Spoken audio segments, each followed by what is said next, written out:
Welcome to Fanfiction Hub. Please like, subscribe, and hit that notification button for more. We bring quality fan fiction for your enjoyment and hope to better the contents in the future. Now please enjoy. Dragon Ball Godmu Chapter 1, Maying.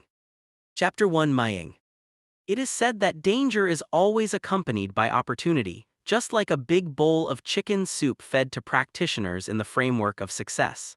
Mayang had reasons to believe that he would die sooner or later from the chicken soup because the danger in his body had been clearly shown.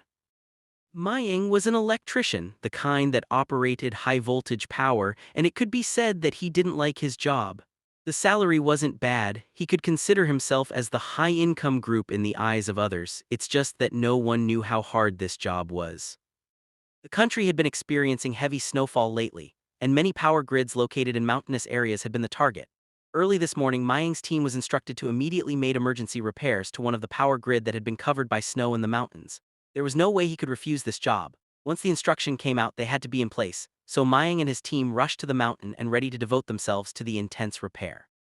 He climbed the tower with his workmates to get on the insulator strings and do the last stage of unblocking.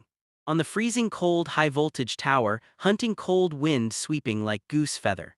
And the snow roared, blowing on the face as if the knife had cut the face with a great force, made every movement became harder and required a lot of physical exertion.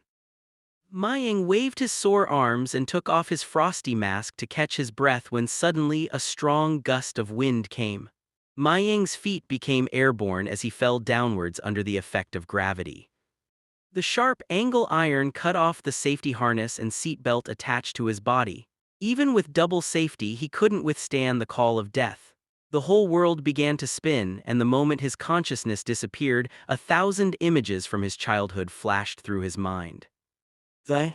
Dark, cold, and isolated, this was a monotonous and desperate place, with sharp, piercing pain running through the nerves, making people reluctant to stay here for a moment. Suddenly, bright light like a cobweb ripped through the sky, and Mayang woke up from his sleep. What is this place? Mayang suddenly woke up, pressed his forehead, and sat up only to find himself lying on a spacious wooden plank bed, covered with a thin blanket of inferior fabric, rough like sackcloth and very uncomfortable. It was a small cabin, a room with more than a dozen square feet wide. Inside the room was very simple living furniture such as tables, chairs, and bed cabinets. The white walls were untouched and the exposed wooden pillar beams were looking primitive. Of course, no electrification equipment was found. Then some kind of calendar caught his attention, and when he looked at the year and month, he was frozen. A year he had never seen before. Wait a minute, obviously I fell off the tower, so I should be in the hospital, but why am I here? With his many years of experience reading novels, the possibility of crossing over in such a situation was extremely high. Moreover, when he observed his surroundings, it looked like he had traveled to a world with underdeveloped technology. As he gently patted his chest with his hand, he realized that his hand was small and so were his arms and legs. That's right, his body had shrunk down, he looked like he was only 12 or 13. If there was any doubt before, he was now 100% sure that he had crossed over. Thinking back at the countless crossover novels he had read before, a scene flashed through his mind like a movie. The joyful sense full of anticipation of a majestic and murderous protagonist didn't appear, and his heart was left with nothing but confusion. Surrounded by empty walls, this deployment doesn't seem to be what I thought it would be. Just when Mayang was immersed in his thoughts, a creak was heard, the wooden door opened, and a black shadow flew in from outside the room like a squirrel. In a blink of an eye, the shadow was right in front of Mayang. He only saw a blur, and before he could react, his hand was held by another cold and delicate tiny hand. "Senior brother, finally you're awake. My father and I have been worried sick." A sweet voice filled with joy was heard. Soon, a delicate little face leaned in front of Mayang. She was an adorable girl with dark green hair that was slightly curl. The length of her hair was just above her ear flaps. She looked delicate and lovely with a ribbon tied up at the end of her hair. Her fair face was small and the eyebrows were curved like willow leaves. Her two turquoise green pupil eyes were fluttering and full of spirit. She looked young, probably only 11 or 12 years old. "Baby." Mayang looked at the girl in front of him as he blurted out her nickname, but as soon as he finished speaking, he was stunned. Who was this girl and why did he call her baby? Mayang frowned, his subconscious seemed to know the girl in front of him. Could it be the memory of this body itself? Mexia's small mouth curled up in dissatisfaction when she heard Mayang called her, "Senior brother, I told you not to call someone by their nicknames. Why did you do that again?" Sorry." Mayang apologized, but a cloud of doubt surfaced in his heart. He needed to take some time to gather his thoughts properly. "Senior brother, is your body all right?" Seeing that Mayang didn't respond for a while, Mexia exclaimed again worriedly. Her whole body was leaning over at the edge of the bed and her little face looked at him with great concern. "I'm fine, just a little dizzy." Mayang waved his hand, not knowing what to say. Luckily, the little girl in front of him didn't seem to think much about it. She was easily brushed off by Mayang's fabricated reason. After talking for quite some time, Mayang finally figured out who he was now. It turned out that his current name is also Mayang and he's only 13 years old. He's a disciple of a martial arts school called Heavenly Sky School. The little girl in front of him is his junior sister, Mexia, who is 2 years younger than himself and had just celebrated her 11th birthday. Speaking of the Heavenly Sky School, this school was considered a middle school in the martial arts world. It was said that it was once a glorious school for several generations. However, as time changed, new people had been replaced by old ones. The school had now fallen, with only a dozen or so disciples joining the school. It could be said that Mexia was very proud of the Heavenly Sky School. In her description, Heavenly Sky School was a big school with over a dozen disciples. The current headmaster was her father, but from the description of only a dozen or so new disciples, Mayang knew that this was just a school that had fallen away. There wasn't much useful information plundered from Mexia. Mexia herself was just a young girl and didn't know much information. There was no way for her to know about the current pattern of the world, like how many strong people there were, the approximate population, or how many countries it has, and so on. Father had said not to overdo it when it comes to training, but you just won't listen. Mexia looked like a young adult with a straight face but a twinkle in her eye and a delicate heart. "By the way, I'm going to tell Father about this. You've pulled off a lot of homework in the last few days and had suffered from it." The little girl came and went very fast. Mayang still wanted to ask her more about other things, but she was like an agile little cat rushing out to the door and disappeared in a blink of an eye. Even the wooden door was still creaking and swinging because of how fast she was. Mayang stared at Mexia's distance back and took a deep breath. "That was fast. That speed, even a former track athlete wasn't a match to her. Could it be that I was wrong about this Heavenly Sky School? Who knows, maybe with only a dozen or so disciples, it was actually a hidden gem school. This world seems to be a world where martial arts exist." Looking at Mexia's flexible demeanor just now, "I'm afraid that the people in this world aren't weak." Mayang sorted out the limited information he got from Mexia. A trace of worry flashed in his eyes, but he quickly regained his composure. Getting down from the bed, Mayang walked out of the room and found a sizable courtyard outside. The yard was about 50 square feet, with rows of wood stacked flush in an open space on one side. There was an outdoor single-port stove covered by a piece of mat. There was a group of stone stumps of different sizes in the center, not so small as if they were used to exercise. The ground is very compact, but scattered with more than a dozen pits about 30 centimeters wide, which looked like the smashed-out stone mound caused it. It looked like a hard-worker person owned this place. Mayang sought to approach those stone mounds, then picked one of the medium-sized ones, ready to test his strength.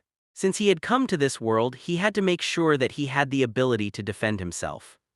As he raised the handle of the stone mounds, a trace of surprise appeared in his face. It's not that it wasn't heavy, but it was lighter than what he was expecting. Mayang's eyes lit up and he tried to lift more. He actually lifted the entire stone mound with one hand. Looking at the size of this stone mound, it was probably around 40 or 50 pounds. He was able to lift it with one hand. Could it be that the physical strength of the children in this world was so good? Mayang secretly speculated, and his heart couldn't help but overflow with shock waves. "Try again." He put his palm against the stone mound, then increased his strength. The veins on the back of his hand exposed and threw it upwards with great force. He saw the 70 to 80 kilograms of stones being easily flung upwards. It even flew more than 10 feet in height before they began to fall under the effect of gravity. With a bang, the large stones landed right in the middle of a large pit not far away, raising a cloud of smoke and dust. Only. Mayang was dumbfounded upon seeing what happened, and a surprise rolled in his heart. Judging from the impact of the stone mounds falling, the gravity of the mound was solid. It wasn't the looked heavy but actually light kind of stone mound. This body has so much strength. Mayang was surprised. He knew that he had not exerted his full strength just now. There was still some reserved strength, but even so, the strength he had just used was capable of easily throwing up about 40 to 50 pounds of stones. This was something he had never dared to think of before. As expected, this body wasn't ordinary. Could it be this was the effect of martial arts training in this world? Or this was a world where people were exceptionally strong? And as for the Heavenly Sky School, this might be a very powerful martial arts school as well. No, it was unnecessary to think about that now. He had to get more information to make the correct judgment. Dragon Ball God Mu Chapter 2, It Feels Like I'm Going to Fly. Chapter 2, It Feels Like I'm Going to Fly. In the following period, Mayang continued to test his speed and explosive power, and the results he got were astonishing. Although he was still not very good at controlling his current body, the physical strength he got now had far surpassed his previous life. Of course, this made him very satisfied. Overall, the quality of this body is really good, Mayang thought in a pleasant mood. Suddenly Mayang furrowed, and a sharp stab of pain began to spread as if his brain had turned into mush. Then, as if he was in the whirlpool, memories of the two worlds mixed in his brain. The fragmented pictures gathered into different pieces that flashed in his consciousness. This is the memory of his current body. Mayang Heavenly Sky School, Great Azure Mountain. The Heavenly Sky School was located at the edge of the Great Azure Mountain, and further into the mountains were hundreds of miles of majestic land with several dangerous wild creatures. After taking a little time to organize his thoughts, Mayang gradually calmed down. There was no doubt that he had crossed over, but whether it was a soul crossing or reincarnation, he had yet to figure out. After all, he had received most of his current body memories, but they were usually buried deep and messy, and he needed to discover them further. Just like when he blurted out to call Mexia baby, it was a subconscious reflex. After wandering around the courtyard for a while, Mayang returned to the house and then searched through the cabinets, trying to find something that would trigger his memories. Unfortunately, the room was very simple, and Mayang didn't find anything useful. But when he opened the drawer, he found a mirror. Judging by its craftsmanship, he knew that he didn't live in ancient times. He was relieved that he didn't live in ancient times. For him, who used to modern life, the inconvenience of ancient times was something he couldn't bear. Upon looking at the mirror, Mayang grinned and laughed. He had black hair and black eyes. His facial features were straight and clear, but thin with a slightly sallow complexion due to the initial recovery from a severe illness. However, it didn't affect his handsome appearance. He could be considered as a standard pretty boy. He's quite handsome. Mayang couldn't stop nodding in the mirror. He was so happy with his current situation. He got good skills and a handsome face. He had a status as a senior disciple of a school as well. With such a condition, Mayang felt like his life was quite stable, and it was actually quite a good start. Although he didn't get the lead role live, as long as he didn't encounter a tragic accident or get into villain mode and die as the enemy, then he wouldn't mind to just eat and wait for his death. But how could Mayang only have such a little ambition? As a traveler, how could he didn't do something about it? However, all of that would have to wait until he figured out the pattern of this world, and when he did, that would be the time for him to make his grand entrance. Senior brother. Just as Mayang imagined a better life in the future, the deep, crisp voice like an oriole was heard from the distance. Upon hearing the sound, Mayang walked to the courtyard. After a while, Mexia's small figure appeared in front of him again, but this time a burly man stood next to her. The man had a beard on his face, his hair was messy, and he wore very plain clothing, but his whole body exuded a compelling presence, especially his gleaming eyes. It was like a falcon that made people afraid to look at him directly. The moment he saw that person, Mayang's mind immediately recalled his identity. He's the headmaster of the Heavenly Sky School and Mexia's father, who was also his current body's teacher. Teacher, Mayang bent down slightly and greeted sincerely. Isaac nodded and asked Mayang's condition with concern. How is it going? You just woke up, do you feel something wrong with your body? Mayang shook his head. Isaac saw the situation and used his hands to press different spots on Muyan's body. After confirming that there was no major issue, he said, your body is no longer in danger, but it was heavily overdrawn before. Remember to take care of yourself and don't work too hard on your future training. Our Heavenly Sky School focuses on solid training and nurturing the body's vitality, so the body is fundamental. You're only going to go against the main idea by practicing so recklessly. This time you got lucky and only got physical damage. Next time you won't be so lucky. Of course, Mayang couldn't remember the meaning of Heavenly Sky School, but he couldn't show it in front of Isaac, so he hurriedly nodded. In the future, I'll let Mexia monitor your practice. There aren't many people in our school and we'll have to rely on you to continue our legacy, so as a senior brother you have to lead by example. I understand. Mayang could only nod again. He was trying to be obedient while Mexia was smiling foolishly. After seeing him, Isaac told him to rest and recover, then he left. Heavenly Sky School relied on Isaac to keep it going. He still had a few other disciples to take care of, so he didn't have time to waste here.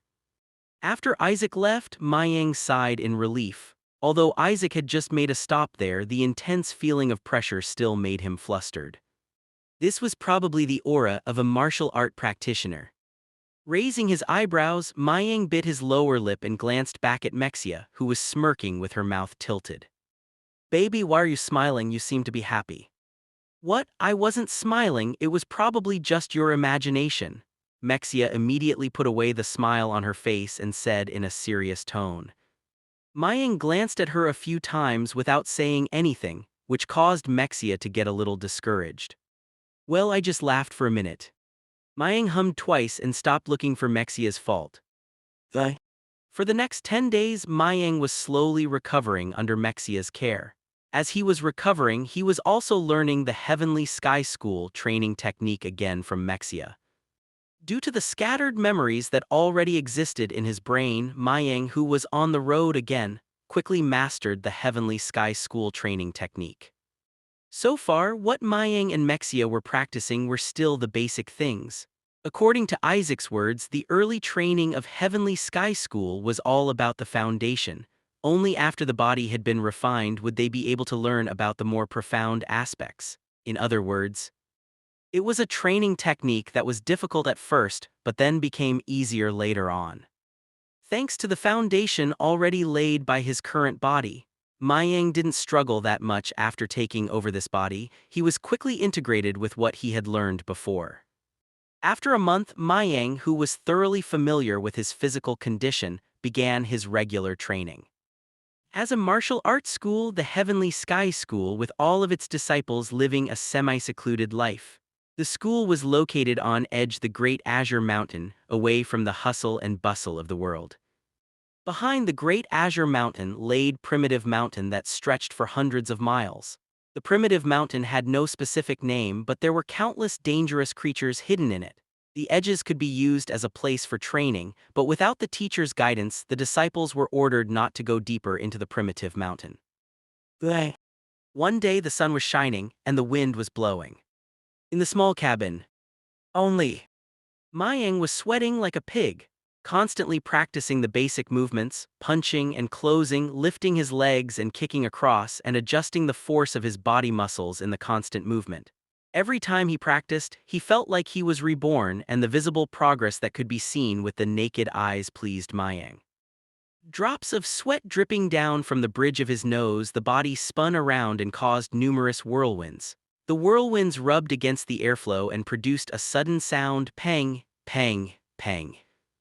Mayang's body moved extremely fast. He quickly rotated his body. A few more blurred afterimages appeared in the air, just like the speed that Mexia had shown that day, but compared to Mexia, Mayang's speed was even faster.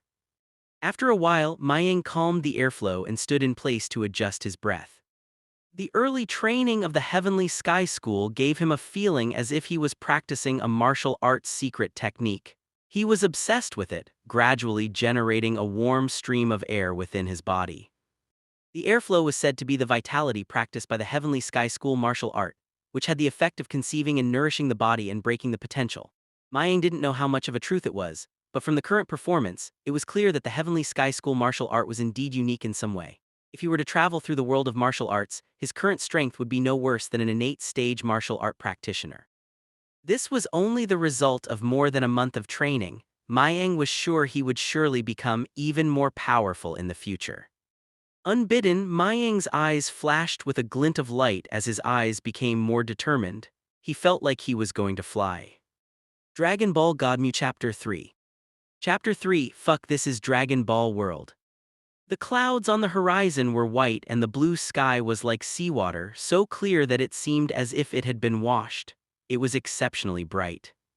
Mayang's small courtyard was located on a small hill in the Great Azure Mountain. There were several similar mountains nearby where the other disciples of the Heavenly Sky School lived. In order not to affect each other's training, each disciple had a completely separate environment to practice on their own. And the places where these disciples lived were still only a few insignificant places of the Great Azure Mountain. Today, Mayang was dressed neatly, wearing relatively rough craftsmanship cloth garments and laced shoes. After lamenting the backwardness of the times, he hurriedly went down the mountain. It was the time for Headmaster Isaac and a few elders to teach their disciples martial arts. This kind of teaching would only happen once every 7 days, and of course, Mayang wouldn't miss such a good opportunity. Walking on the road that gradually opened up, Mayang would encounter some disciples gathered from the other direction of roads every now and then. When they saw him, these disciples would greet him warmly and Mayang would smile and greet them back.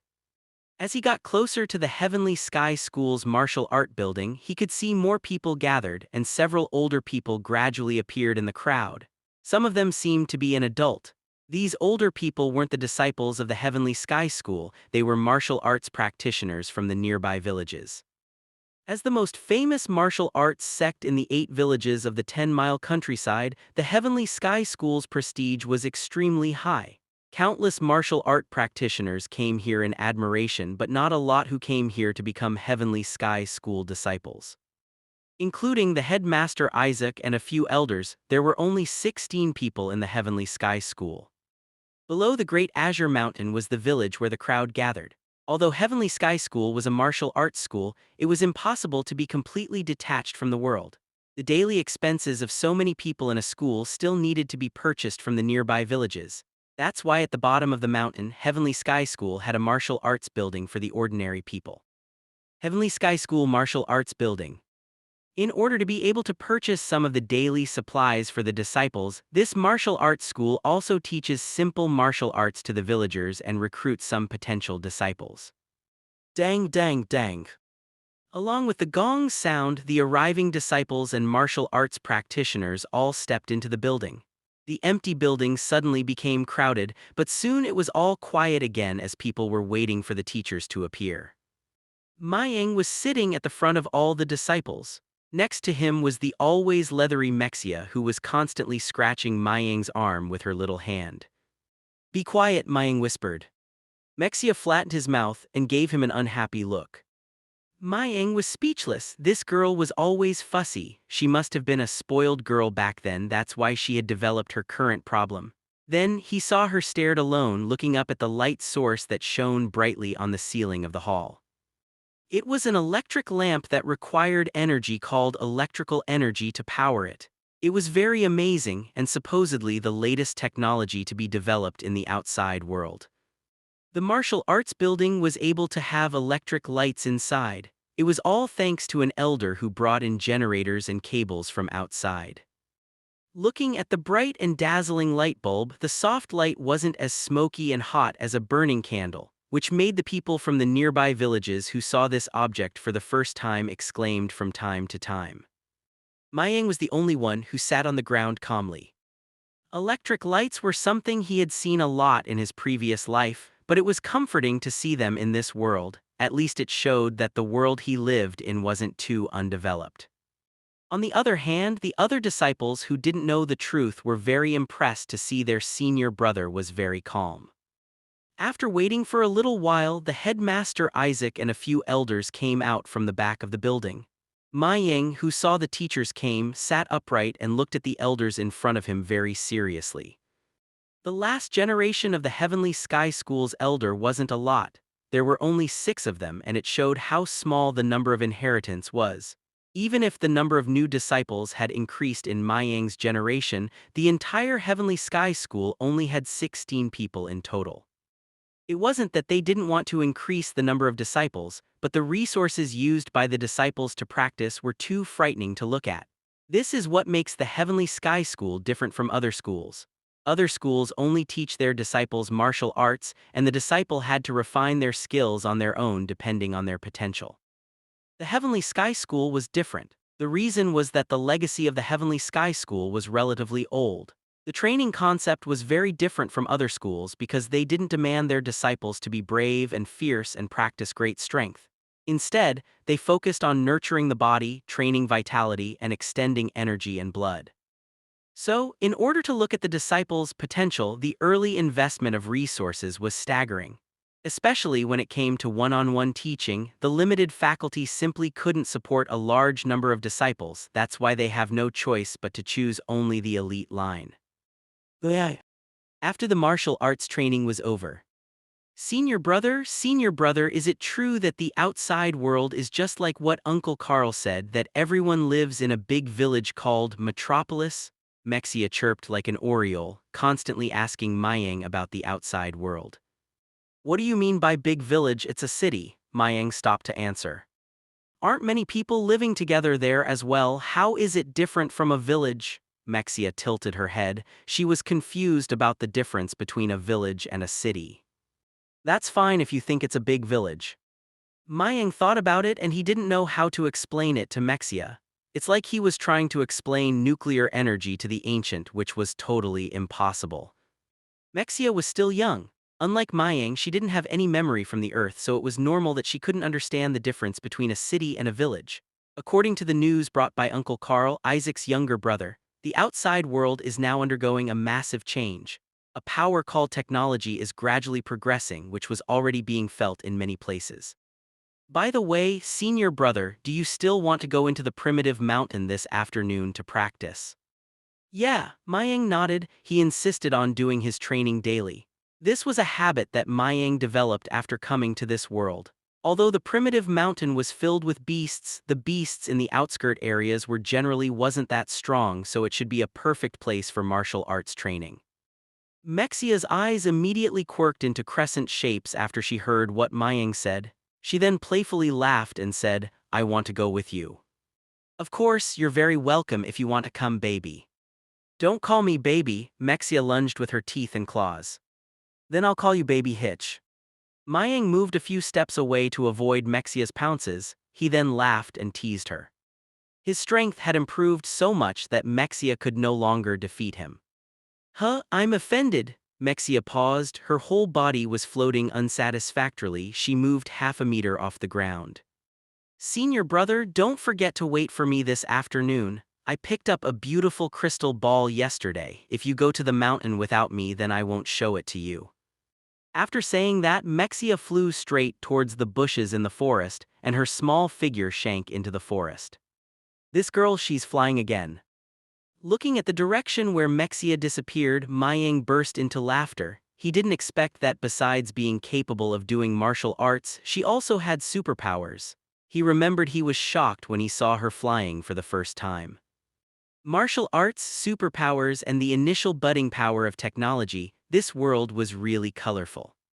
In the afternoon, where the sun didn't shine in the primitive mountain, there was still a light coating of mist. At the entrance of the primitive mountain's outskirts, Mayang had been waiting for Mexia for quite some time but still didn't see any trace of her coming. So he decided to practice the basic move there. It didn't take long until he could feel his muscles began to tense up. Not long after Mexia came, she was flying from the distance. Her dark green hair blew in the wind and her simple dress rustling in the air. Senior brother, I'm here. Look, this is the crystal ball I found yesterday. Isn't it beautiful? Mexia landed on the ground and saw Maying was waiting for her as he promised, so she handed him the orange-red crystal ball. The crystal ball was only the size of a fist. It was glazed with a warm orange-red color and 6 bronzing bright red stars arranged in sequence, very beautiful indeed. Huh, oh shit! When Maying saw the crystal ball handed to him by Mexia, his entire body froze as if he was struck by lightning. How did you get this? Maying asked. Only. I found it near the stream yesterday. Mexia looked proud, and immediately replied happily when she saw her senior brother looked so disoriented. Upon hearing the innocent answer, Maying's eyes popped out, and his entire body felt numb. Fuck, what Mexia showed him was a dragon ball. Maying stared at the pattern inside the crystal ball as he took it from Mexia's hand, and sparks were about to emerge from his eyes. 1, 2, 3, 4, 5, 6, there were 6 stars in it, 6 stars. Shit, he knew that this world was somehow unusual, but he would never imagine that this was the Dragon Ball world. At this moment, there were a lot of things that came through his mind, and he felt that the universe had played a joke on him. Dragon Ball Godmu Chapter 4. Chapter 4, Primitive Mountains. Talking about the dangers of the Dragon Ball world, it actually depends on where it is. It wasn't that there weren't paradise-like planets in the universe, but the Earth as the home of the Dragon Ball fighters without doubt was absolutely dangerous. Ordinary people wouldn't be able to escape their fate. Looking at this 6 stars Dragon Ball in front of him, Maying had confirmed that this place was indeed Earth, because a small and delicate Dragon Ball could only be found on Earth. At this moment, Maying could only feel numb as if he had knocked over 5 flavored bottles, all kinds of tastes poured into his herd. If you looked at his expression, it was somehow fascinating. He needed to calm down. But how could he calm down when his life was at stake? The Dragon Ball world was no joke. This was a world where destroying planets was as easy as popping a balloon. So one day when Gods was upset, he would take a breath out and a planet would disappear from the universe. Hundreds of millions of lives were buried without even having a chance to argue. At first, Maying thought he had come to a beautiful world where he could learn martial arts and made his life untouchable until the day he died, but now that he found out, he realized that the future he imagined was too good to be true. Although there were many opportunities here as well, they were not necessarily the ones he could tap into. In the Dragon Ball world, with his small figure, he'd only be able to make a living. Luckily, the technological power on Earth was just starting to develop now, so there was still a long time before the original story began. The early stages of Dragon Ball were relatively smooth and didn't appear to be destructive. So first I need to determine which era I live in, Maying told himself. Mexia blinked when she looked at her senior brother's changing expression, then asked, "Senior brother, what's wrong with you? Is there something wrong with this crystal ball?" After taking another look at the 6 stars Dragon Ball, Maying finally calmed down. He shoved the ball back into Mexia's arms and shook his head. "Everything is fine, just put this away and don't lose it." "Is this crystal ball important? If that's so, then I'll leave it to you." Mexia was in a hurry, afraid that she might do something wrong. Maying shook his head and said, "It's fine, you can keep it with you. It has a few magical powers, but it's not much of a use to us right now." Without the Dragon Ball radar, a single Dragon Ball was indeed just a showpiece, and for a foreseeable period this so-called 6-star Dragon Ball would be useless. "Alright Mexia, let's enter the primitive mountain to practice. Remember, when we're inside you must listen to my instructions. Even when we're only in the primitive mountain's outskirts, we can't be careless," Maying told Mexia. "Yeah," Mexia nodded vigorously. A serious expression appeared on her fair face as she waved her fist to express her determination. A smile appeared on his sad face after seeing Mexia. He then nodded, and the two of them walked towards the primitive mountain. The primitive mountain spread over hundreds of miles, surrounded by mountain and lush, filled with countless fierce beasts and monsters. It had been standing there for who knew how many years since ancient times. The majestic mountain and the fierce beasts within it were like a natural barrier that blocked humans' footsteps, causing them to only move around the outskirt, rarely going deeper into the hinterland. Even when Mayang and Mexia didn't walk that fast, they still felt how the scenery around them changed as they continued to move in. Soon, their surroundings became suffocating. The original translator is system translation. The dark green branches blocking out the sunlight as if they were deep in a cavern, and the roar of a beast deterring intruders could be heard from afar. Roar, a growl spread through the forest. The sound of the growl suddenly disturbed the surroundings and scaring a large group of birds. Watch out, a beast is coming. Mayang stopped in his tracks. He became serious and his eyes kept flashing. Ooh, Mexia's eyes lit up. She shook her fist and standing next to Mayang, cautiously examining the surroundings. Soon a behemoth with spots painted all over its body appeared in front of them. Read on the system translation site if you still want to continue reading this. It had sharp fangs and a fierce appearance. This leopard-like behemoth was very common to appear on the outskirts of the primitive mountain. The behemoth came to Mayang's side, stepped on its front feet, shoveled the ground with its claws and caused a crater on the ground. Then it swooped down and suddenly attacked Mayang and Mexia. Are you looking for death? A cold light flashed in Mayang's eyes. He quickly stepped forward and stretched out his fist to attack the behemoth. Boom! The hard fist collided with the behemoth's head. Mayang's mouth grimaced as his arm went a little numb, and his body couldn't help but backed up a few steps. The behemoth didn't take it well either. It whimpered and stumbled a little bit. Hugh, grinning and spitting out a cloudy breath, Mayang nodded his head. He was quite satisfied with his attack. If the combat power of an ordinary adult was between 3 and 4, then the power that Mayang was currently showing should have reached a value of 15. It seemed shabby, but it was Mayang's rough estimation of himself. The behemoth in front of him looked strong, but he could handle it. Mexia, you should practice your skills too. Mayang wasn't just concerned about himself. He didn't forget to call Mexia so she could have her practice. Only. Mexia cheered up and yelled like a fried wildcat. She narrowed her eyes, then raised her slender arms, her dark green eyes showing a ferocity trace. We might drop the novel if we lacking the reader on the original translator site. Her body was emitting fluorescent green light, then she turned her wrist as if she had grabbed something between her 5 fingers. With a forceful twist, she slammed towards the gnarled tree in the distance. Oh! The giant tree shook and the scattered leaves flew in the sky, followed by a whimpering sound of grief. The behemoth was slammed on the trunk of the gnarled tree, and when it landed on the ground, it was already half dead. Look at that powers. After seeing Mexia's superpower, Mayang's half-lidded eyes snapped open, frowned, and said, Mexia, when you practice martial arts, you have to concentrate on it. If you only use your superpower, then what's the point of practicing martial arts? Mexia's telekinesis power was somehow similar to Chiratsu's superpower. Even though it was so powerful, it didn't enhance the Heavenly Sky School's training technique. That's why Mayang warned Mexia not to use it when she was practicing her martial art. Dragon Ball Godmu Chapter 5. Chapter 5 1. God is. Mexia nodded slightly, but her little nose wrinkled in disapproval. No one knew how much she disagreed. Mayang muttered in his heart, knowing that Mexia didn't take his words seriously. It's just that he couldn't take care of her all the time, so he didn't say anything more and led Mexia to continue walking around the primitive mountain. The primitive mountain was undoubtedly a forbidden area for humans for countless years. Soon after they continued to walk, the two of them encountered other behemoths. Still, those behemoths were nothing in front of them and were easily defeated. Time flew as the fight went on.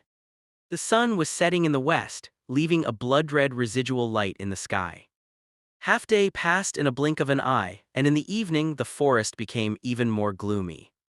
After finishing the half-day's training, Mayang and Mexia walked out of the primitive mountain in ragged clothes. They were famished, so they were rushing back to enjoy a hearty dinner. After enjoying dinner and saying goodbye to Mexia, Mayang returned to his cabin. As his body soaked in the warm pool of water, all his tiredness seemed to have been washed away. Now, he finally had the time to consider his current situation. His current world had been confirmed to be Dragon Ball World without a doubt. After experiencing the initial shock and disbelief, his heart gradually calmed down. If I go buy a lottery ticket, I could win the lottery. Mayang mumbled as he put his hand on the edge of the pool.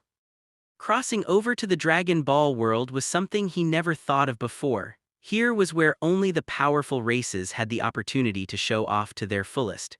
It could be said that the rule of the Dragon Ball world was simple. The strongest one is the king. Saiyans, Namekians, Frieza race, and Majin Buu, which one who wasn't the vicious character that destroyed the world? Thinking about this, Mayang felt an intense pain in his brain. The only good thing was that the early stages of the Dragon Ball world were pretty peaceful, at least until the Saiyans attacked. The safety of the Earth wouldn't be affected by powerful foreign enemies, but as the rest of the story progresses, especially in the later stages, all kinds of powerful enemies keep surfacing and Earth is like a powder barrel. All of a sudden, it turned into a more dangerous place than any planet in the universe. At that time, in addition to Saiyans, powerful bloodlines Hooray still qualified to remain active in the battle. Everyone else, even the strong ones from the early stages, the elite of the Earthlings like Krillin and Yamcha, could only be helplessly relegated into playing the role of a punching bag. Obviously, Mayang was now an ordinary Earthling, without any other bloodline in him. Does this mean he was only a sidekick? To be honest, as a traveler, Mayang would never be satisfied with this. What's the point of thinking so much about it? It's still an unknown number of years before the story starts. I might be 70 years old by the time the story starts, and I'm not even sure if I'll be able to see that part.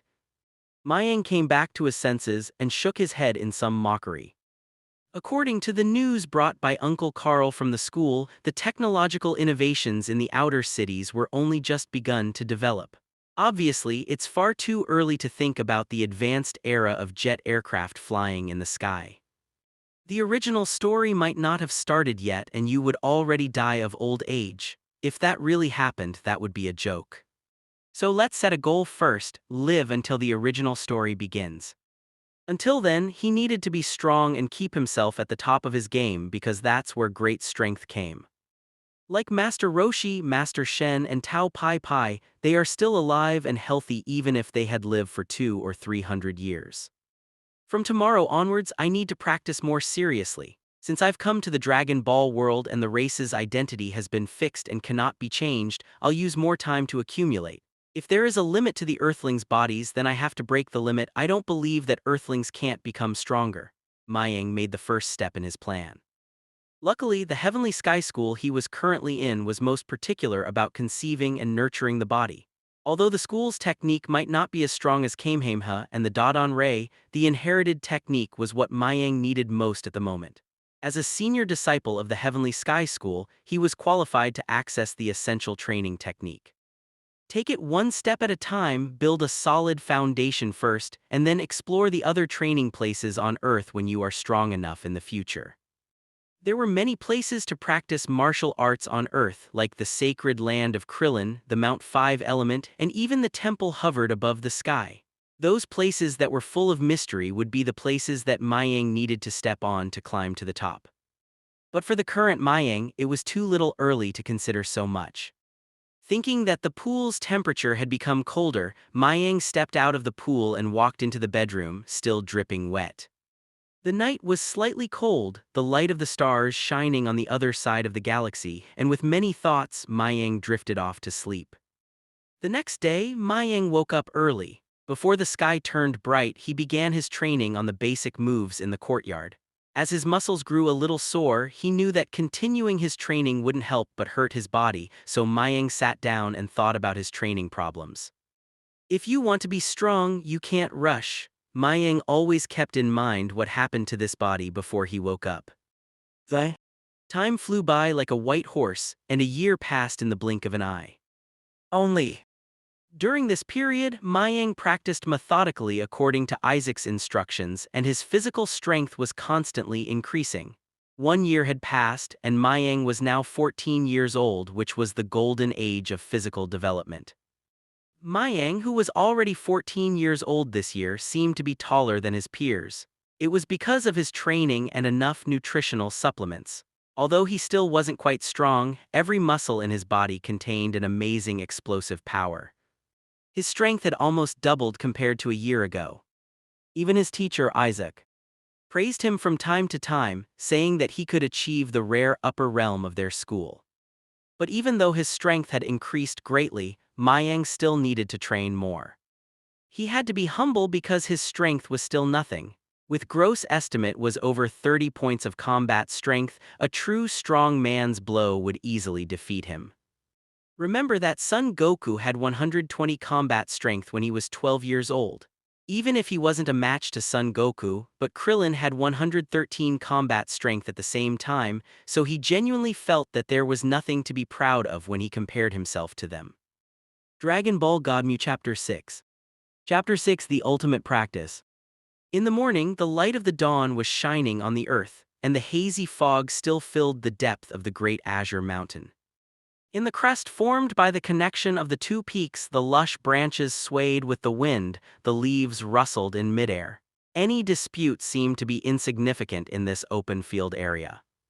Crackling, the sound of fried beans breaking the silence, accompanied by a low burst and broken air, the serenity that belongs to nature has become a little finer.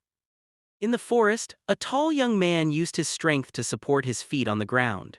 His body was half-bowed, he was struggling to support himself like he was under some kind of great pressure, and the sound like fried beans was coming from the hard ground beneath the young man's feet. In front of the young man, over 3 meters away, floating in the air, was a young girl with dark green hair. Her hair was slightly curled and her pretty face still looked a little childish. The girl's body was shining with a sparkling, glittering green light, and the pressure on that young man was coming from that emerald green light. Mexia, continue to increase the pressure, Mayang gasped and looked determined as he told Mexia. Mexia looked at Mayang, he was sweating heavily and it made her hesitant for a moment. She whispered softly, "Senior brother, I think that's enough." "It's okay, increase the pressure." The voice was still firm. Seeing that she couldn't persuade her senior brother, Mexia could only pout and raised her hand to continue exerting pressure on Mayang. Her entire body was emitting a radiant green light and the pressure released on Mayang suddenly became even more intense. The huge pressure passed over and Mayang's body sank, his mouth and legs were trembling. Barely tolerable.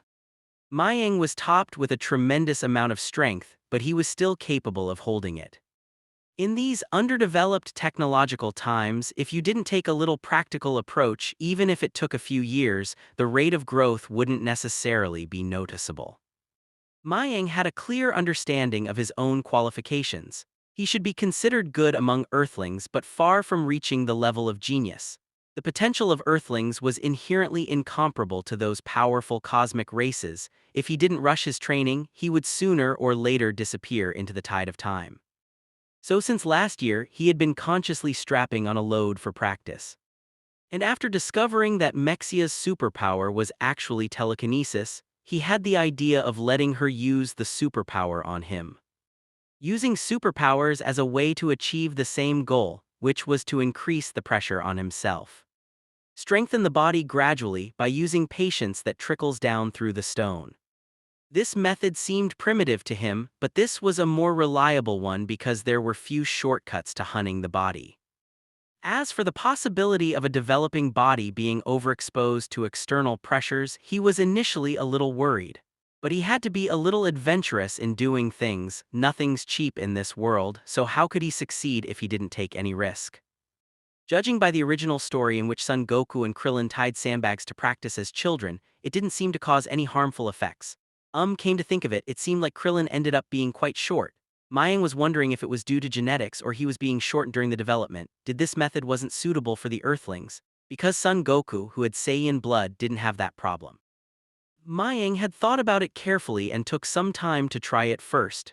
If there was an unpleasant reaction, he'd stop decisively. He didn't want to end up to be a handsome boy that couldn't even reach 1.6 meters. As a result, a few months down the road, Mayang found that apart from his increased appetite, he grew taller during his adolescence. His height was scuffling, not affected by the weight load, which made him put his worries aside. The next step was doing even more extreme training. Hugh exhaled a long breath. He felt the soreness coming from various parts of his body. Mayang took a glance towards Mexia. This is it for today. He already knew what would happen if he overdid it. If he continued, then it was obviously a sign of arrogance to think that his body was made of iron and wouldn't actually break. So he signaled Mexia that she could stop. Mexia was instructed to withdraw her powers instantly. As the green radiant dissipated, the anti-gravity fluttering hair fell away. Mayang stood in place to regulate his breathing, and after a moment the soreness gradually disappeared. He smiled back at his biggest hero and said, "What do you want as a reward for your hard work today?" Mexia smiled and her voice was bright and clear. "Really? Then I want my senior brother to prepare a barbecue meal for me. I want lots of good food." Thinking about the golden, crispy meat that had been cooked to a perfect crisp and the unknown spices that had been sprinkled on top, Mexia felt her little belly protest and she drooled. What an innocent little girl. Mayang looked at Mexia and happily agreed. "Okay, today, senior brother will personally cook a barbecue for you so you can eat it all." Mexia narrowed her eyes and smiled. On the other side, Mexia's father, Isaac, was hidden behind the sea of forest. He was quietly watching Mayang and Mexia's practice, nodding his head from time to time with a pleasing smile plastered on his face. Then his body flickered and quickly disappeared. In the Heavenly Sky School's martial art building, several Heavenly Sky School's elders were gathering together to discuss issues regarding the training of their disciples.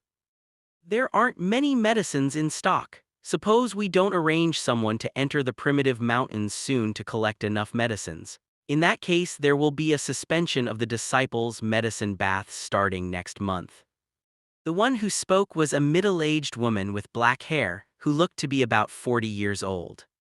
She was one of the 6 Heavenly Sky School's disciples of the Isaac generation who was in charge of allocating resources within the school. "Are we about to run out of medicines again?" A man next to him was surprised. "Only a dozen disciples are consuming it together. How can it not run out quickly?" the middle-aged woman retorted with a glare. The man stuck his throat and stopped talking. This was what made their school different from other schools. The consumption of resources was just too fast.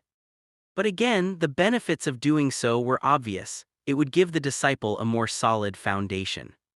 "Eula, how many more days until the remaining resources are gone?" As the headmaster of the Heavenly Sky School, Isaac asked. The middle-aged woman named Eula flipped through the warehouse records. She said, "It can last for 10 days if you save a little, but the pressure is a little heavy back there and over half the resources will be cut off in a month." After hearing what Eula said, Isaac tapped his fingers softly. He listened and said in a deep voice, "We can't stop the disciples' training. So in a couple of days, Sith and Carl, you guys work hard and lead the team into the depth of the primitive mountain to refill the resources," Isaac said as he looked at Sith and Carl. Dragon Ball Godmu Chapter 7. Chapter 7 Chi-Based Technique. "Okay." Yes, Sith and Carl looked at each other and agreed without hesitation. "These disciples are our future. We can't hold them back because we ran out of resources." Everyone else agreed. They were the school's elders, so if the headmaster spoke, the matter was basically settled. "Okay then, let's move on to the next thing." After the simple matters were discussed, Isaac's expression became serious. He said, "Regarding the training of disciples, I think we can allow Mayang to start his training on the Chi-based technique sooner." "Brother Isaac, did you just said that we can allow Mayang to start his training on the Chi-based technique sooner?" The other elder looked quite surprised when they heard him say that. Although they gathered together to discuss the importance of the school's legacy today, they had never thought that Isaac had the idea of letting Mayang start his training on the Chi-based technique sooner. The school's legacy was very important.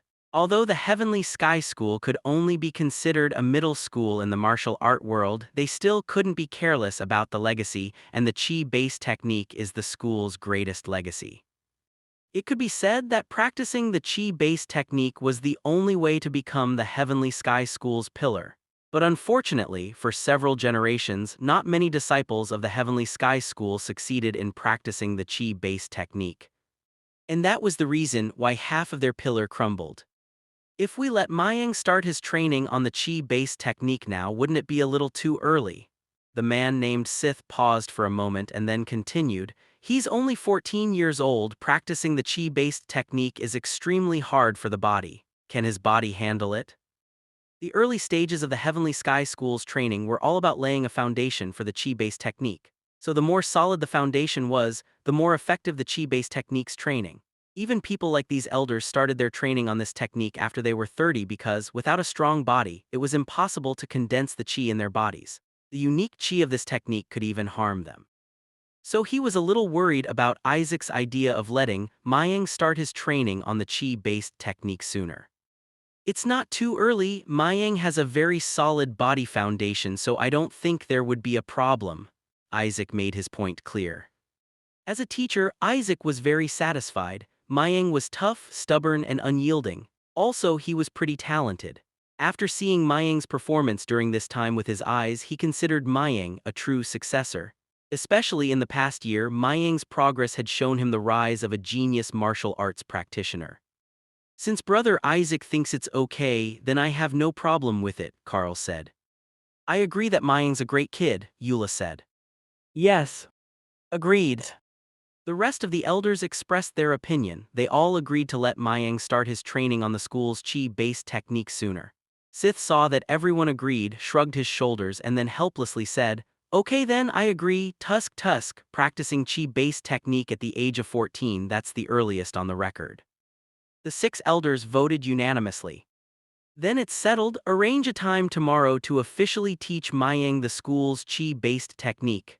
After this matter was settled, a smile appeared on Isaac's face.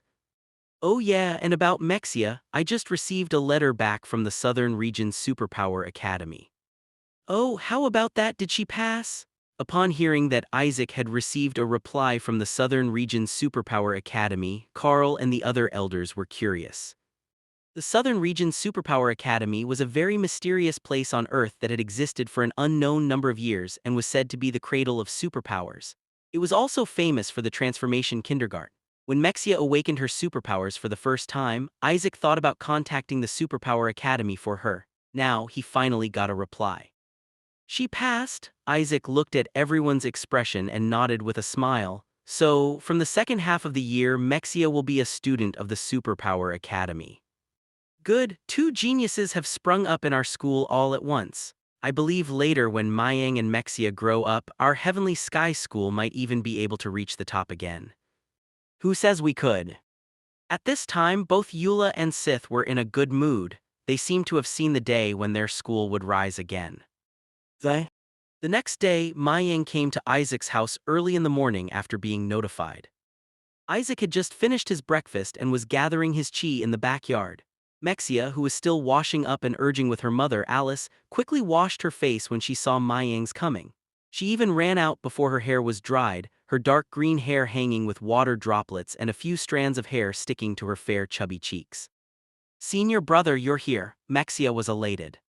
Yeah, Mayang nodded with a smile, and after wiping the water droplets from the tip of her hair, he turned to greet Mexia's mother.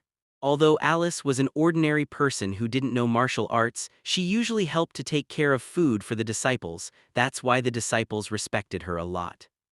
Madam, where is the teacher? Alice came over with a smile. Your teacher is in the backyard. Wait, I'll go get him. After saying that, Alice dropped what she was doing and went to the backyard to call Isaac. Soon Isaac came. Mayang was about to greet his teacher, but when he glanced, he suddenly felt a shiver all over his body. He could feel that his teacher was a little different today. Compared to usual, there was a bitter aura all over his body. Mayang couldn't take his eyes off him and look at Isaac with confusion. Isaac laughed, nodded appreciatively, and said, Come on, let's go to the martial arts training ground at the Great Azure Mountain. Some of the elders were already waiting there. Isaac looked at his daughter Mexia, then said, Mexia, you can come with me, it's good for you to see it, think of it as an experience. The martial arts training ground at the Great Azure Mountain. Mayang was dumbfounded, he didn't know what his teacher meant, but he still nodded. Mexia leaned in and asked, Does senior brother know what will father do? Mayang shook his head, You don't even know, how could I know? Mexia thought about it, then said as an answer. She then followed Isaac and Mayang, the 3 of them walking together towards the back of the Great Azure Mountain. Dragon Ball Godmu Chapter 8. Chapter 8 Chi is the sublimation of martial arts. The martial arts training ground at the Great Azure Mountain that Isaac talked about was located in a deep valley behind the Great Azure Mountain. In his memory, Mayang had been there a few times when he was a little kid, and he knew that it was originally a fault zone formed by the fracture of the mountain rocks. After a few artificial modifications, a huge piece of flat land was brought out as a place to practice. It had always been a place for the school elder to practice. Following Isaac's lead, the three of them gradually walked to the back of the Great Azure Mountain. They arrived at this quiet and secluded training place. As the vision became clearer, a strangely shaped mountain came into view. It was a tall but narrow, dark green at the top with light and dark green all over the middle. It looked like an upside-down parabola rising upward from the ground. The peaks looked like stalagmites with a very sharp vertical drop. According to the common sense of his previous life, Mayang couldn't understand how these peaks were formed under natural conditions, but in the Dragon Ball world, strange peaks like this were everywhere. "Here we are," Isaac stopped, his deep voice rang in their ears. "Is this the place?" Mayang settled down and looked around. They had arrived at their destination. In front of them was an open, flat piece of land. The edge of the place was made up of all kinds of strange rocks, and when they looked down, they could only saw an abyss. If they weren't careful and ended up fell, they would be crushed to pieces. "Mayang, you're here. Oh, even Mexia is here. Please come and have a look." Isaac, Eula, Sith, Carl, Clarissa, and Baeros. These six are the elders of the Heavenly Sky School, and they're all here now. "How are you, uncles and aunts?" Mayang hurriedly stepped forward to pay his respects. "Haha, you don't have to be polite." Carl and the other elders laughed loudly. There was no sign of pretension. Mayang smiled. After paying his respect, he stepped aside. Seeing all the elders were here, he felt that something was unusual today, so he stood quietly at the side, waiting for the teachers to tell him the news. "Aunt Eula, what is it?" On the other hand, Mexia wasn't as polite as Mayang. She stepped forward and hugged Eula's arm. Her body was hanging and she constantly put her face close. She was acting like a kitten. Eula caressed Mexia's soft hair and stared. "Stop it, the star of the show today is Mayang, you're here just to watch." Mexia only answered, "Oh." Then she stopped making a fuss and stepped aside nicely. Isaac looked at his daughter, who seemed to not have grown up, and secretly shook his head. Then he turned to the side and saw the imposing Mayang, and the smile appeared in his face. A little comparison wouldn't hurt. His daughter seemed to be crippled in the martial arts path. Luckily Mayang was quite good, and teaching Mayang would always bring him satisfaction. In the future, the burden of the Heavenly Sky School might fall on his shoulders. At the age of 3, he was already looking like 7. With his current performance, I believed Mayang wouldn't disappoint anyone. Thinking of today's agenda, Isaac coughed and waved at Mayang. Then said, "Mayang, I asked you to come here today because I have something important to tell you." "Teacher, please continue." Yeah, what Isaac admired the most from Mayang was his humble attitude. He then smiled and said, "This matter is very important to you. After my discussions with your uncles and aunts, I have decided to officially teach you the ultimate secret of our Heavenly Sky School, the Chi-based technique, starting today." Chi-based technique. As soon as Mayang heard Isaac's words, he was stunned for a while but then reacted. Chi. The name seemed familiar. Wasn't this the most famous and iconic power in the Dragon Ball world? On Earth, there are not many martial arts schools that inherit Chi-based technique. The most famous were Kamehameha and Dadan Ray. The earliest origins of Chi-based technique of both techniques came from a martial arts master, Mutado. It can be said that only the best schools hold the secret of Chi-based technique. Mayang had never thought that the Heavenly Sky School, a middle-grade martial arts school, would actually inherit the Chi-based technique. It must be known that when Mayang first discovered the world that he was living in was the Dragon Ball world, he had already decided, if he had the chance to go out in the future, he would definitely learn the Chi-based technique. He didn't expect Isaac and the other elders to surprise him with this big news before he could go out. "It was great that your school actually taught Chi-based technique." "Father, what is Chi-based technique? Is it different from the technique we usually practice?" Mexia's eyes lit up as soon as she heard that it was the ultimate secret of this martial arts school. Isaac looked at his daughter with a serious expression and said, "Of course it's different. Whether it's punching or kicking, the previous training is all about laying the foundation. At best, it's relatively clever fighting technique. In fact, it's actually the preparation for the rest of the training. But chi-based technique is different. This is the sublimation of the martial arts, the true path to the martial arts. The corner of Isaac's mouth turned up in amusement as he spoke about this. He then continued, "Let me tell you, in the entire world of martial arts, there are only a few schools that inherit the chi-based technique, and our Heavenly Sky School is one of them." Although Heavenly Sky School was only a middle-grade martial arts school with a small number of disciples, it actually held a technique that many schools envied. Actually, at his age, Mayang shouldn't have learned the chi-based technique. But seeing that Mayang's body was already perfectly refined and he was very persistent in his training, Isaac and the other elders decided to make an exception for him. "That's awesome," Mexia was gawked, then puffed out her chest proudly. She wasn't sure what chi-based technique really meant, but that didn't stop her from raising her little tail. Let's just say that this school was amazing, and look, there was no other school like this. She had made up her mind. Later, when her father taught her brother the chi-based technique, she would have to learn the secrets of the school as well. When Eula and the other elders saw her reaction, they shook their heads and laughed secretly. They didn't know what was in her mind. It would be impossible to figure out the path of chi-based technique just by simply watch it and without a special training technique. If chi-based technique was that easy to learn, it wouldn't have become a legendary technique with such a high reputation in the martial arts world.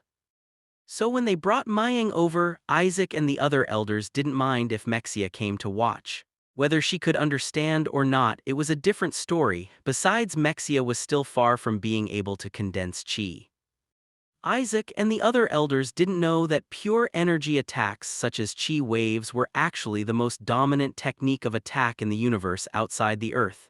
It could even be said that these chi attacks were readily available to every powerful creature. It's just that the rich see the quantity and the poor see the quality. This technique of attacks application was very rough. One land raised another. Even Earthlings martial arts practitioners like Master Roshi needed to go through decades of unremitting training to be able to practice a little bit of chi-based technique. Because of that situation, the limited chi waves were studied thoroughly. But now, Mayang couldn't wait to be able to pull off a trick with every piece of it. Unlike the other planets in the universe, Earth's rank was still so low, and the people of Earth weren't exactly well qualified. This was the reason why you couldn't raise Shenron, but you could raise an efficient loach in the shallow water. The only. As the ultimate secret of the Heavenly Sky School, the chi-based technique had always been the highest secret of our school, so remember not to leak it out. Your junior brothers and sisters haven't yet reached the requirements to learn this technique. If you rashly teach them, it will only harm them, so always keep this in mind. Isaac told Mayang with a serious expression. Chi-based technique was visible yet unseen. The most taboo of all was to practice it recklessly. Even Isaac wouldn't dare to say that he had mastered the chi-based technique. "I understood," Mayang responded loudly, his two eyes flashing with light. Isaac watched Mayang's reaction with great satisfaction. He then turned and nodded to the other elders. "It's better to say more than to see, so it's better for you to really feel the power of chi-based technique and deepen your impression. The name of our Heavenly Sky School chi-based technique is Heavenly Sky Beam. Watch this carefully." Isaac took a few steps backward after he spoke. He took a distance of more than 10 meters from Mayang, then closed his eyes and adjusted his chi. Dragon Ball Godmu Chapter 9. Chapter 9, The Blooming Light. It's starting. Brother is ready to gather his chi. Oh, look at senior brother's posture, he's become even stronger than before. Sith, Carl and other elders spoke freely and observed. It's a rare opportunity. Mayang, you have to take a closer look, and Mexia, you can do that as well. Clarissa, the other female elder of the 6 elders besides Eula, said. Yeah. There was no need to remind him of this. Mayang would definitely watch it with rapt attention. Finally, he was about to get in touch with chi-based technique and learning the most famous technique of attack in the Dragon Ball world. Mayang was in a surging mood with 12,000 spirits. Not far away, after some adjustment, Isaac's brewing chi was gradually completed. As he continued to brew, Isaac's powerful body was revealed and every muscle on his solid body began to tremble. The solid muscles propped up the martial arts outfit on his body, and every tremor seemed to be an emergence of power. Compared to earlier, at this point, Isaac was like a beast that was ready to explode at any moment, with a fierce chi lingering all over him. Since he wasn't too far away, Mayang could sense the change in his teacher even more clearly. The intense feeling of pressure, as if a field of energy had enveloped him, it felt very oppressive. This is the intimidating power of chi-based technique. It's truly daunting. The shuddering sensation of the truth that was displayed on the body amazed him and triggered his desire. Meanwhile, as Isaac was slowly brewing up the chi waves, Mayang's mind couldn't help but remember the image of Mater Roshi destroying the entire mountain when he first demonstrated Kamehameha. Compared to Master Roshi, Isaac, of course, wasn't that powerful. Nonetheless, it didn't stop Mayang from watching him. Sweat dripping off Isaac's cheeks, and he growled. His chi was strengthening, veins exposed and coiled on the surface of his skin. At this point, Isaac had already raised the active level of all the chi in his body. On top of that, he could see his brothers and sisters nodded. Good, you're indeed worthy of being a senior brother. Your mastery of heavenly sky beam is becoming more proficient. Sith couldn't help but gasp in amazement. I'm afraid the power will be incredible when it's performed later on. Carl also watched carefully. What can you say about senior brother? We may not be able to catch up with his power even if we practice for a few more years. Eula glanced at some people who were still a bit behind Isaac. Let's take a look. Senior brother Isaac's chi attack is about to come out. Mayang Mexia watched carefully. As Isaac roared, the chi on his body was concentrated on his right arm. His left hand was pressed on his right shoulder to stabilize the chi, his arm was erected, and the two fingers of his right hand formed a sword. A seemingly invisible cyclone began to flow between the two fingers as the strong chi gathered and began to heat up. At this point, the preparations had been completed. It could be seen that Isaac's right hand slowly moved to his chest area to do the final accumulation of strength. The chi between his fingers had gathered more and finally shone with a bright blue light. It's coming up. The radiant light blossomed and stirred everyone's emotions, making them excited. Chi wave, Mayang was shocked, he could only stare blankly. It's actually glowing. Mexia's mouth was wide open, and so were her cute little eyes. Suddenly, Sith and the other elders reacted. Ha ha ha, that's right. This is the heavenly sky beam that had been passed down for generations by the teachers in our school. Indeed, you are worthy of being a senior brother, Brother Isaac. This level of chi is rare in the world. The brightness gives me a surge of excitement. Yeah, this strength might only be comparable to the legendary Master Roshi's Kamehameha. The teachers were proud to have such a powerful inheritance. At this point, Isaac, who had been brewing for a long time, was ready to go, and the loud roar was heard, Heavenly Sky Beam. Then, along with this roar, the crooked arm straightened outwards sharply, and the direction pointed by the two fingers was the direction of the attack. It was a smooth, rocky cliff that had been standing there through the wind and rain for who knows how long, and today it was time for it to break. The beam of chi that shone with an azure luster flared out from the fingertips. Crash, like a laser flared out, the vast chi struck through the air and hit the rocky cliffs in the distance, creating a power similar to the cannonball explosion. The earth rumbled and trembled violently as the winds howled, the smoke and the dust filled the air, and the deafening noise pierced the eardrums. The dense smoke and dust brought up the splattered gravel like a bullet. When the smoke gradually dissipated, what emerged was a mess. The cliff suddenly exploded into a large pitch-black pit with a bathtub size with a depth of about a foot. Good. This kind of strength is very rare in the world. It taught me to be passionate, even when I can't exert that kind of strength yet. There was a burst of applause with a sense of stonewalling. Mayang, on the other hand, looked at the large hole blown up by his teacher, Isaac, with complicated eyes and a bit of a twitch at the corner of his mouth. This kind of strength, honestly, it didn't reach the desired result that Mayang had in his heart. Even Son Goku and others Kamehameha and Dadan Rei were nothing compared to Master Roshi's strength that was capable of destroying a large mountain. But looking at the elders around, they seemed to have applauded it. Thinking about it again, Master Roshi had the reputation of being the god of martial arts of the earth. There were only a few masters who had reached his level, so how could Mayang compare his teacher with Master Roshi? Only Isaac, who had released a chi wave, was obviously exhausted. His body was staggering, and if it wasn't for Carl, who stepped forward to hold him, Isaac might have fallen on the ground. "Brother, take a rest first," Carl said. "Yeah, releasing chi wave takes too much physical strength." Isaac took 2 breaths and his pale face began to regain its color. "If it were me, I'm afraid I wouldn't be able to support it." Carl shook his head. "Watch carefully, this is the teacher's secret technique, the heavenly sky beam. If you're willing to practice for a few decades, you will achieve this kind of strength too." Practice for decades. Mayang's eyes trembled, but he didn't know what to say, so he could only nod his head awkwardly and politely. Dragon Ball Godmu Chapter 10. Chapter 10 Teaching. Seeing that Mayang seemed a little stunned, Isaac smiled slightly and couldn't help but recall how he looked when he first witnessed the heavenly sky beam.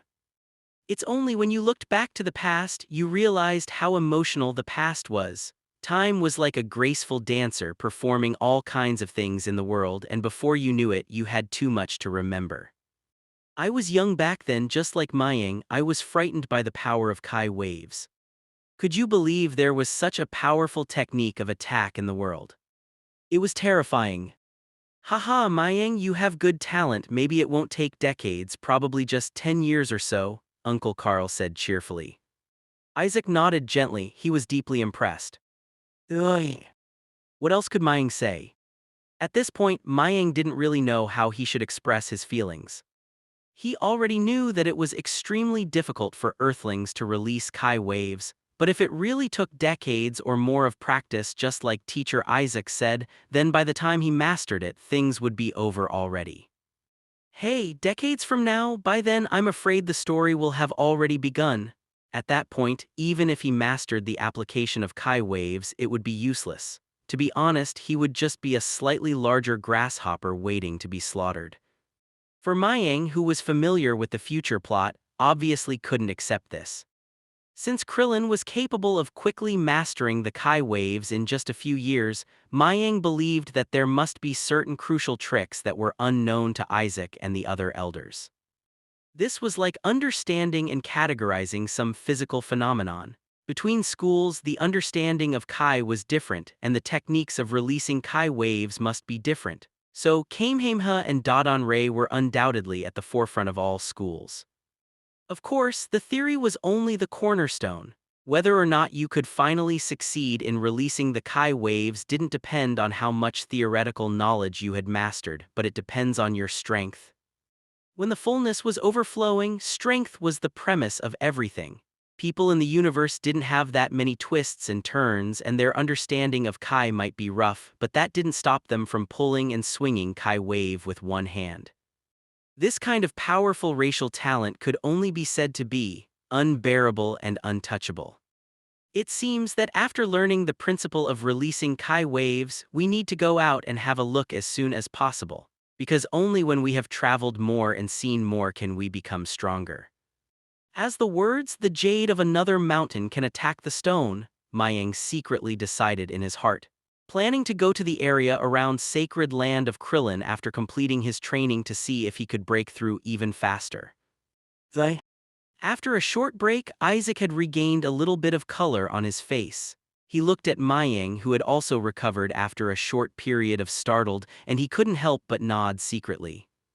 He took a glance at Eula and signaled her to distract Mexia, so he could begin to teach Mayang the principles of releasing heavenly sky beam alone. Mayang, after years of training, now that your body has been polished to perfection, the next step is to learn how to mobilize the energy called Kai in your body. We have no way of knowing the exact origin of Kai. It may come from the human body's internal organs or every cell in the body. But our Heavenly Sky School believes that Kai is the combination of spirit and strength. The refinement of spiritual power plus physical power will produce an essence called Kai. Chakra. After listening to Isaac's description, the first thing that flashed in Mayang's mind was the source of power that the leading characters in the Naruto used to rub the chakra. To say that they were all products of the island's cartoonists, it didn't seem surprising that some of them had similar settings. But this is the Dragon Ball world, and Kai, as a manifestation of energy in this world, was quite visceral. Upon seeing Mayang carefully listening to him, Isaac continued, because Kai is a combination of spirit and strength. The first stage of practicing Kai is to sit quietly and perceive the Kai in your body with your spiritual power. When you can feel the Kai, then the first stage is over and you can start trying to get it to work in your body. The process will be very difficult at first. Even accompanied by intense spiritual tingling, which is normal, it means that the Kai has started to grow in your body. After this stage, the next step will be as easy as water flow. When the Kai in the body condenses into clusters and distributes in every part of the body, it will continue to nurture and accumulate. When the total amount reaches a certain level, with practices, you will be able to release the Kai waves just like me, your teacher. Of course, each school has a different understanding of Kai, so the training techniques are different, but the general idea should be similar. Isaac carefully explained the Heavenly Sky School's understanding of Kai. Mayang was listening carefully while comparing the Heavenly Sky School's understanding of Kai and his understanding of Kai. Apparently, the original story didn't mention the addition of spiritual power was needed to practice Kai, and it seemed that neither Kamehameha nor Dodonray had such a requirement. Even in general, in the entire Dragon Ball world, Kai was equal to power. As long as you know how to release it, it would be simple and brutal. Mayang didn't know whether the understanding of Kai by Heavenly Sky School was going down the wrong path to the point that it was already stuck in a narrow alley and wasn't able to get up, or it was what makes this school different from other schools. Which one is better and which one is worst, Mayang still unable to decide. So Mayang kept everything in his mind and wait until he could do further research in the future. After roughly explaining the key points of Heavenly Sky School Kai-based training, Isaac stopped to give Mayang time to think. Seeing the thoughtful look on Mayang's face, Isaac nodded his head in satisfaction and continued his explanation after quite some time.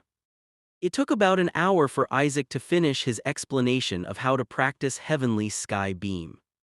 Alright, you've memorized all the key points. Now go back and have a good comprehension and try to refine the first Kai in your body as soon as possible. Everything is difficult at first, and only after you get through this stage will become as easy as water flow. Isaac smiled as he looked at Mayang. According to his estimation, it would take at least a month for his disciple to refine the first Kai.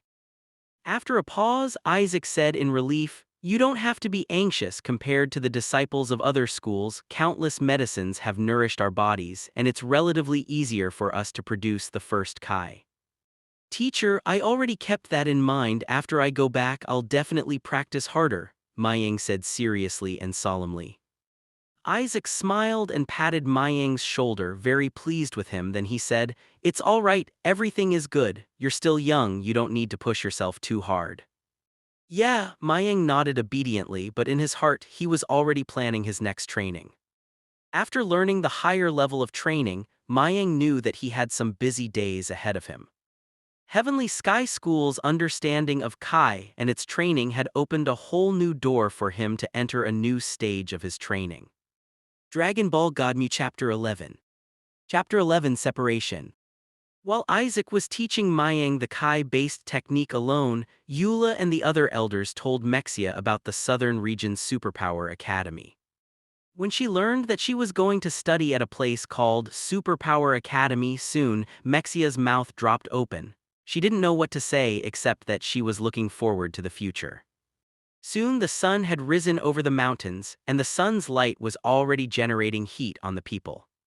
After the teaching of the Kai-based technique was over, several people hurriedly dispersed. And due to the shortage of resources in stock, Sith and Carl would team up to go deep into the primitive mountains to look for resources. This was a dangerous mission that Isaac and the others would have to prepare for it. On the way back, Mayang and Mexia walked side by side. Perhaps because of the great shock they had received today, Mexia, who was usually very cheerful, seemed a bit restrained. When they reached the place where the road split, Mexia suddenly stopped and her two emerald green eyes, which looked like a lake, stared at Mayang. Senior brother, Aunt Eula said I'm going to be away for a long time to study at the Superpower Academy in the southern region. Superpower Academy, what kind of place is that? Mayang was stunned and he stopped walking. I don't know, I heard it's a place specializing in training for superpowers. Mayang nodded lightly, confirmed that he had indeed never heard of the name, then asked, how long will it take? I don't know, Mexia shook her head, she was looking a little unsure. For Mexia, who never left the nearby village since she was a child, the sudden trip to the unfamiliar southern region made her terrified. Hey. Mayang didn't know what to say at this moment, although he wasn't quite sure what was the origin of this superpower academy, but since it was a place for training superpowers, it brought back a part of his memory. In the original story, it seemed like Oolong and the others studied at Superpower Academy when they were young, but they ended up not entering the headquarters because they didn't have enough qualifications or something else. They just left after graduating from the affiliated transformation kindergarten. It was Isaac, her father, who decided to send Mexia to the Superpower Academy, and Mayang didn't have the right to put a peck on it. Perhaps for Mexia, who had superpowers, studying there was the only way to strengthen her ability. The news of Mexia would be away for a long time suddenly disrupted Mayang's training plan. Plap, a sudden sound of crisp applause brought Mexia back to her senses. It was Mayang who clapped his hands hard, then placed his hands on Mexia's dark green hair and patted her head. This is a rare opportunity. Your senior brother just started his training on Kai-based technique. While you have to enter the Superpower Academy to study, we might as well compete to see who is more powerful in the future. And don't cry when you can't beat me. No way. Mexia gave Mayang a quick glance, get rid of Mayang's hand on her head, and said proudly, I'm sure I'll become more powerful than my senior brother. That's not necessarily true. Looking at the little girl's lovely face, Mayang shook his head confidently. I will definitely win, like right now if I use my superpower. Senior brother is no match for me at all. After saying that, Mexia swung her fist proudly. Mayang was speechless for a moment. She was so reasonable that it was impossible to argue. It was true normally when it came to martial arts, Mexia wasn't a match for him, but once she used her superpower, Mayang was powerless against her. Mexia's superpower was like Chiatsu's telekinesis. There was no way to break free from it at this stage. This topic was a bit of a slap in the face. Mayang simply could no longer continue to talk about it. In the following days, Mayang went in and out. Aside from paying attention to the news of Sith and Carl, two elders who had entered the primitive mountain's depths, Mayang didn't listen to anything else and stayed on his hill to condense his Kai. Finally, all his hard work paid off. On the 7th day of his training, Mayang could faintly sense a warm airflow generated in his chest. This was a full 20 days earlier than Isaac's prediction. Looks like I'm not too bad. The first step is basically completed. The next step is to make this Kai slowly build up according to the main points of practice. Mayang thought in his heart and closed his eyes to sense the Kai. Pumpy. As if a hollow tremor rang out inside his body, the newly generated Kai rushed through his body uncontrollably. Mayang's face suddenly turned pale and he barely managed to catch his breath. It was so hard to suppress the Kai. Hiss, this Kai is too hard to control. It seems like it will take a while to get it under control. This might be the hardest part of Kai-based technique training. Mayang sat cross-legged, slowly adjusting to the sudden rise of heat in his body. Then he stood up and leaped towards the mountain. Today is the day Mexia left the Great Azure Mountains to study at the Southern Region Superpower Academy, and Aunt Clarissa, one of the 6 elders, would personally escort her to the academy. Only. Mexia was usually very affectionate towards him. Mayang felt that this was the time he should go and see her off. Today, at the mountainside of the Great Azure Mountain, all the Heavenly Sky School disciples gathered. Upon looking at all the people who had seen her off, Mexia looked back after she took 3 steps like an abandoned kitten. She waved reluctantly and then left the Great Azure Mountain after Aunt Clarissa tugged her. Looking at the figure gradually becoming blurred, Mayang suddenly sighed in despair. Mexia's departure made him lost his little partner who accompanied him during his training. Without her chattering voices in his ears, Mayang was not quite ready for the moment, mainly because he lacked a companion. Usually, because Mexia's superpower had the effect of increasing pressure, Mayang didn't have to tie loads on himself during his training, but now that Mexia was gone, he would have to find another way. However, he soon discovered that even if he tied sandbags all over his hands and feet, it would be difficult to achieve the same effect as when he used Mexia's superpower. After several times, the results of his training were not very satisfactory. Dragon Ball God Mu Chapter 12. Chapter 12 The Mysterious Place. These sandbags are huge and bulky. At this point, they don't work at all as an aid to practice. It looks like I'll have to go down the mountain and have someone build me a few wrist guards to add weight. Mayang stared at the sandbags on the ground, remembering the scene where Son Goku was practicing on King Kai's planet with a huge weight strapped on him. He currently wasn't that well equipped, so he had to take a step back and start with steel instead. Although science and technology in this world had just started, and electricity wasn't even widely available in many places, wrought iron skills should have been available. A few days later, a whole set of dark and cold metallic equipment arrived in Mayang's hands. This metallic equipment weighed hundreds of kilograms, enough for Mayang's current stage of training. After putting this equipment, Mayang quickly threw himself into comprehensive training. Hengyue, punches, dives, leg extensions, Mayang was constantly sweating in his own courtyard. The training was a boring and tedious thing. If you couldn't take joy in the pain and find the pleasure in it, it was bound to be an excruciating process. But for Mayang, he enjoyed it because he knew that the so-called strengths were forced out of it. In this powerful Dragon Ball world, he would never have the opportunity to make a head start without extraordinary great perseverance. As his training continued, Mayang could feel the changes in his body every day. His body had become stronger and his power was increasing.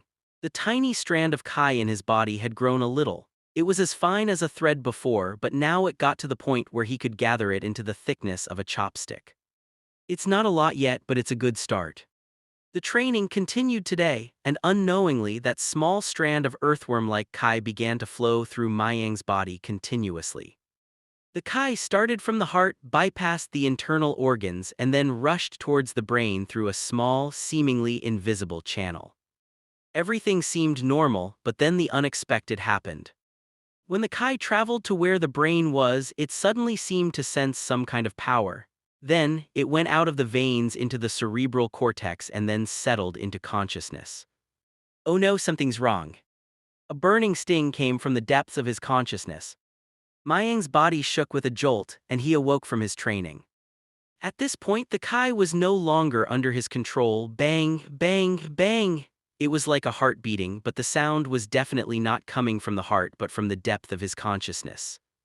Mayang looked frightened. His complexion began to turn from red to white, finally becoming livid as if he was suffocating. He tried his best to control the Kai in his body, but it was useless. The strand of Kai that attached to his consciousness seemed like it had taken root like a seedling. The thin Kai that was as thin as thread swam through the sea of consciousness, gradually getting out of control. Boom! The violent explosion seemed to break the ground. It seemed as if something had been breached, yet it was like nothing had happened.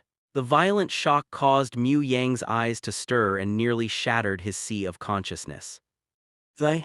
When he returned to his senses, Mayang shuddered and discovered that his consciousness appeared in the middle of a gray-white space.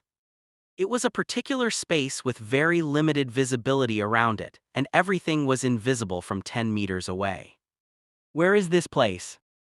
Mayang was stunned at the scene in front of him. He wasn't sure why he was here. Could it be that he broke the void when he was practicing? But it didn't make sense. He pinched his arm and it still hurts. Wait, something seemed to be wrong. Mayang suddenly thought of something. Could it be that what was coming in now was not his conscious body but his real body? And this was a real space too. He was busy checking in on himself and finally concluded that his body had actually come in. He could still recognize the difference between the conscious body and the real body. What was going on here? As a veteran Dragon Ball fan, he was well aware that there was no such setting in the Dragon Ball world. So Mayang decided to find out. He looked around the space, and because the space itself was extremely small, Mayang didn't need to take a few steps before he reached the end. There was an invisible layer of barrier blocking the place 5 or 6 meters away. No matter how hard Mayang tried, he couldn't move any further. It seems that the size of this space is only 10 meters square. With his palm resting on the wall at the edge of the space, Mayang thought to himself, I have to find a way out as soon as possible or I'll be trapped here, but how do I get out? Mayang sat on the floor in distress. This pocket-sized space was all gray and white, other than that it was empty. It looked like a gray casket, very similar to the hyperbolic time chamber but not exactly the same as the hyperbolic time chamber. This place was even more dead and obviously there wouldn't be any supplies. This 10-meter radius of space was clearly a cage and I was trapped inside. Damn it, in other novels when the main character encounters such a situation, it's usually a sign of golden finger, but how could it be different for him? As time passed, this gray space remained unchanged like the ancient starry sky. Soon, 6 or 7 hours had passed and Mayang still couldn't find a way to leave. However, after being trapped for so long, the strange thing was that he actually didn't feel any hunger. It's like the body's consumption was stopped entirely. No, to be precise, it wasn't that his body's consumption had stopped because Mayang could still feel that all of his functions were normal. The reason was because this space was filled with the free state of faint and indistinct Kai, which was constantly refilling his body's consumption. Mayang's eyes lit up, then he thought to himself if he could come and go freely, this would be an excellent place to practice. Mayang sighed deeply. What was the use of thinking so much? It had been so long and he already concluded that this space wouldn't automatically send him away. The old grandfather, the system, or whatever, all of those didn't exist. Luckily he wouldn't get hungry here, so at least he wouldn't starve to death. Since he wouldn't have to worry about his life because he wouldn't be able to get out for a while, Mayang decided to practice. Maybe if his strength increased, he could break the confinement of this place and return to the original world. Dragon Ball Godmu Chapter 13. Chapter 13, Acceleration Space. When he thought about this, Mayang's entire demeanor became different. He began to calm down, then set up his position and practiced his punches and kicks according to the Heavenly Sky School routine. It was true that the effect of practicing here was remarkable. With the faintly visible Kai clinging to the surface of his body, he was practically practicing without any loss. After half a day of practicing martial arts according to the Heavenly Sky School routine, Mayang felt that his arms and legs were fully functioning. He then began to practice Kai-based technique, and of course, practicing here was twice more effective with half the effort. If the result of practicing in the outside world was 5 here, it was at least 15, which was 3 times more effective. This was a great place. The only downside was that I didn't know how to leave from here. With a regretful sigh, Mayang continued to condense the Kai in his body. This time, another warm airflow ran through his body.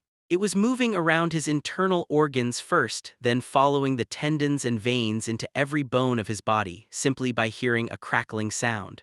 Every muscle in Mayang's body was trembling slightly.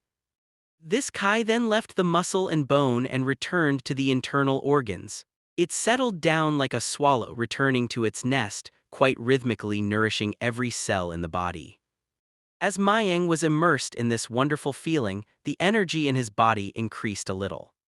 Suddenly an idea flashed through his mind. Yang suddenly thought he entered this mysterious space because the Kai in his body stimulated the deep consciousness in his brain during his practice, which opened up this space. As for whether this space was his consciousness space or not, he didn't need to bother about it. If he followed this idea, he would have to use Kai to stimulate the depths of his consciousness again in this space. Then he would be able to open up the passage of this space to come back. When he thought about this, Mayang's eyes suddenly lit up, revealing an intense glow. Although this move was a bit risky, it was better than being stuck here. He needed to take the risk. Mayang implemented his idea. He immediately sat down on his knees and then adjusted his mind, carefully controlling the Kai that mimicked the previous process and rolled towards his brain. Pang! As the Kai under Mayang's control rushed into the space of consciousness like a solid bullet, it suddenly smashed through a thick wall. The mysterious space where his body was now suddenly distorted bizarrely. A pitch-black crack appeared out of nowhere with a powerful devouring force, sucking Mayang's body directly. Once again, Mayang returned to his senses and found himself back in his cabin that was located in the Great Azure Mountain. He had returned.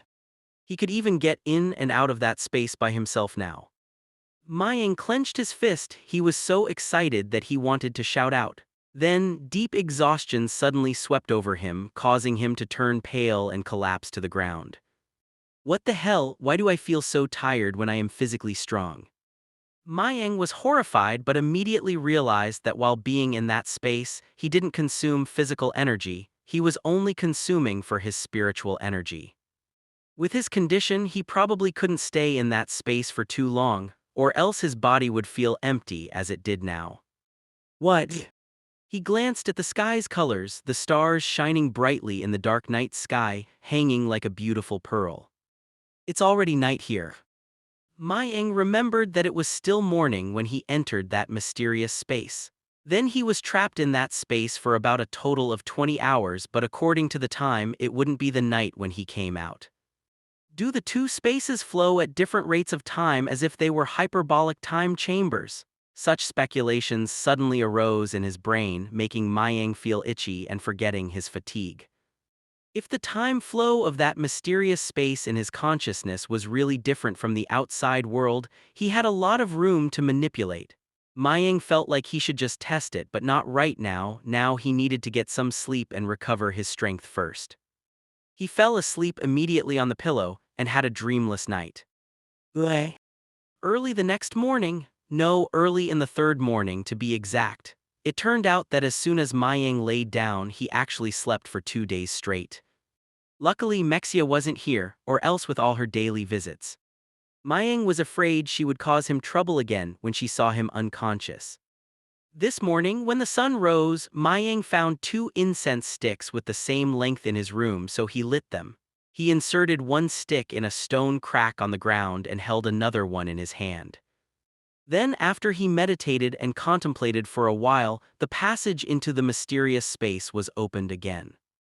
A whoosh sound was heard and Mayang's body suddenly disappeared, and when about half of an incense stick was gone, his body appeared again. But at this time, the incense he held in his hand had already burned out.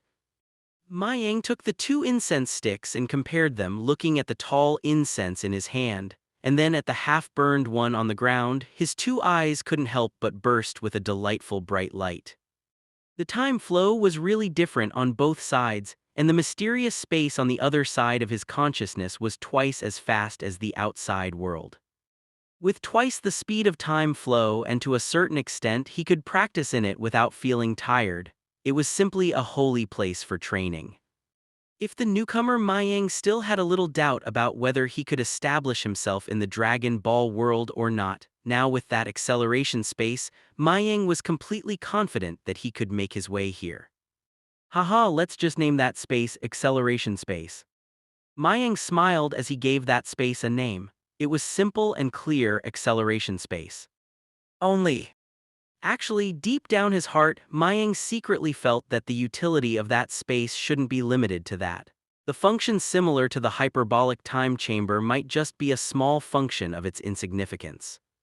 In the following days, Mayang stayed in the Great Azure Mountain. During the daytime, he would practice his punches and kicks. During the night, he would enter the acceleration space to wash away his body's tiredness with the effect that it had, then continue to practice hard inside. Through the test, Mayang found that with his current spiritual state, he could continue to open the acceleration space for about 3 hours, and that is, if he opens it for 6 hours again, by the time he exceeds, his body would be exhausted, making him feel like he was stepping on cotton and the loss was not worth the gain. Usually, martial arts practitioners in this world only have a few hours of daytime training per day. Those who were more diligent may even borrow a little time at night because plenty of rest was essential for them. But Mayang was different. With the effect of acceleration space, he could not only do his training during the day, but he could also open a small space at night. It can be said that using the acceleration space for training under the circumstances that spiritual power allows was actually already equivalent to resting to some extent. So, by doing this, Mayang's real training time was more than twice compared to ordinary people. Dragon Ball Godmu Chapter 14. Chapter 14, The Expectations of the Elders. In July, the sky was blue, the clouds were bright, and the great azure mountain was green and glorious. In the Heavenly Sky School martial arts building, Isaac and several elders of Heavenly Sky School enjoyed a leisurely cup of tea. Sith and Carl were also there as they had returned from the primitive mountains. The trip into the mountains had taken a total of 10 days.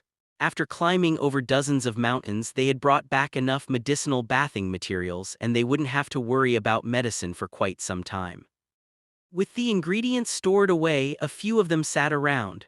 They listened to Sith and Carl talk about the trip into the mountains, and a chuckle rang out from time to time.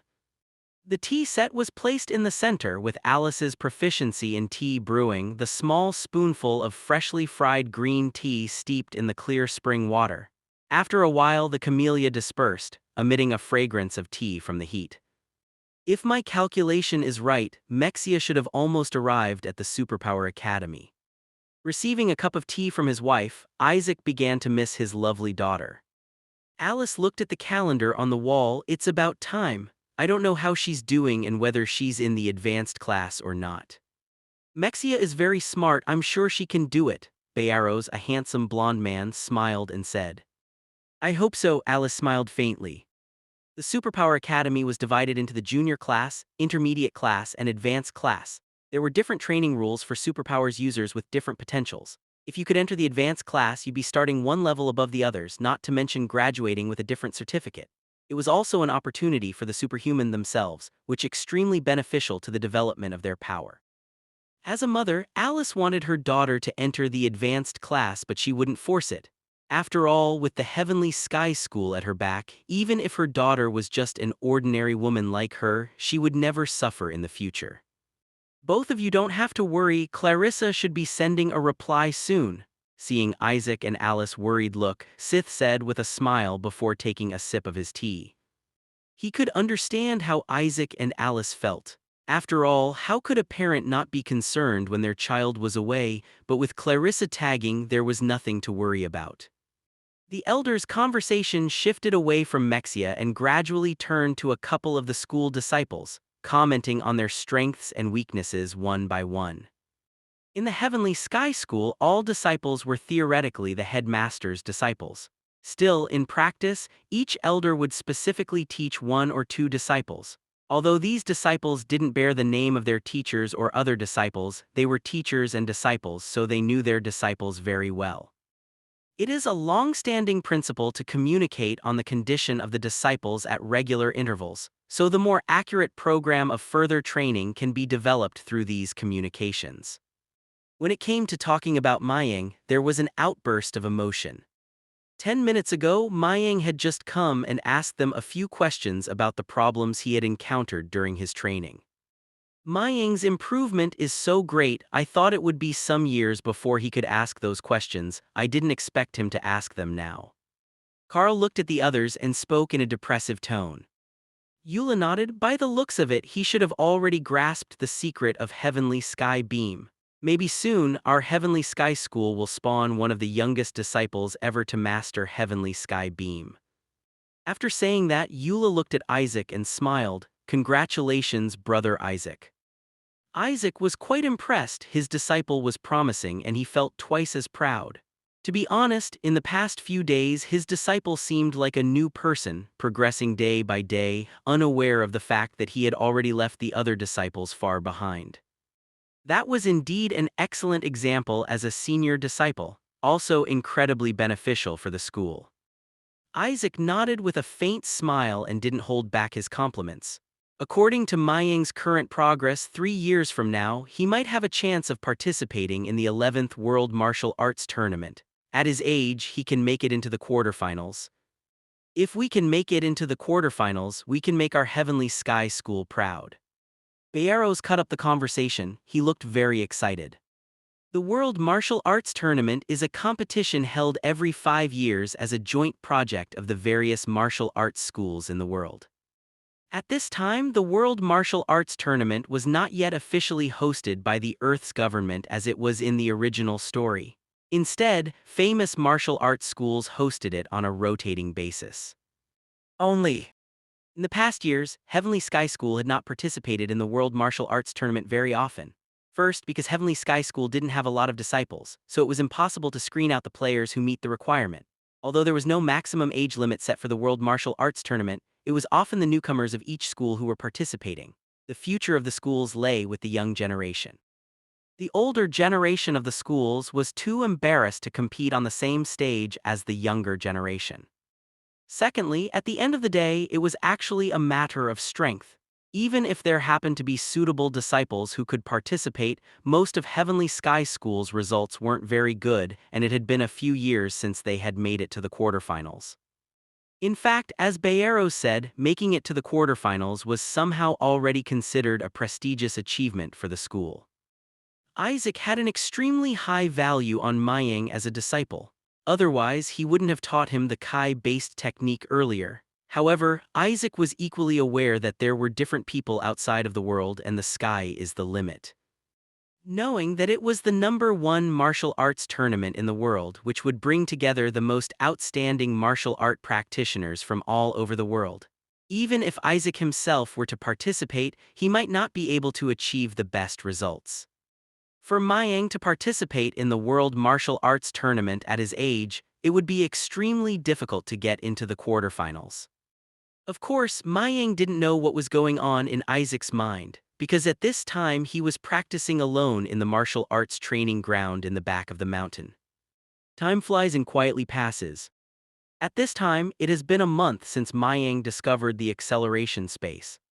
This month, because of the assistance of the acceleration space, the mass of qi in Mu Yang's body is constantly growing, and it can gradually condense the thickness of a thumb.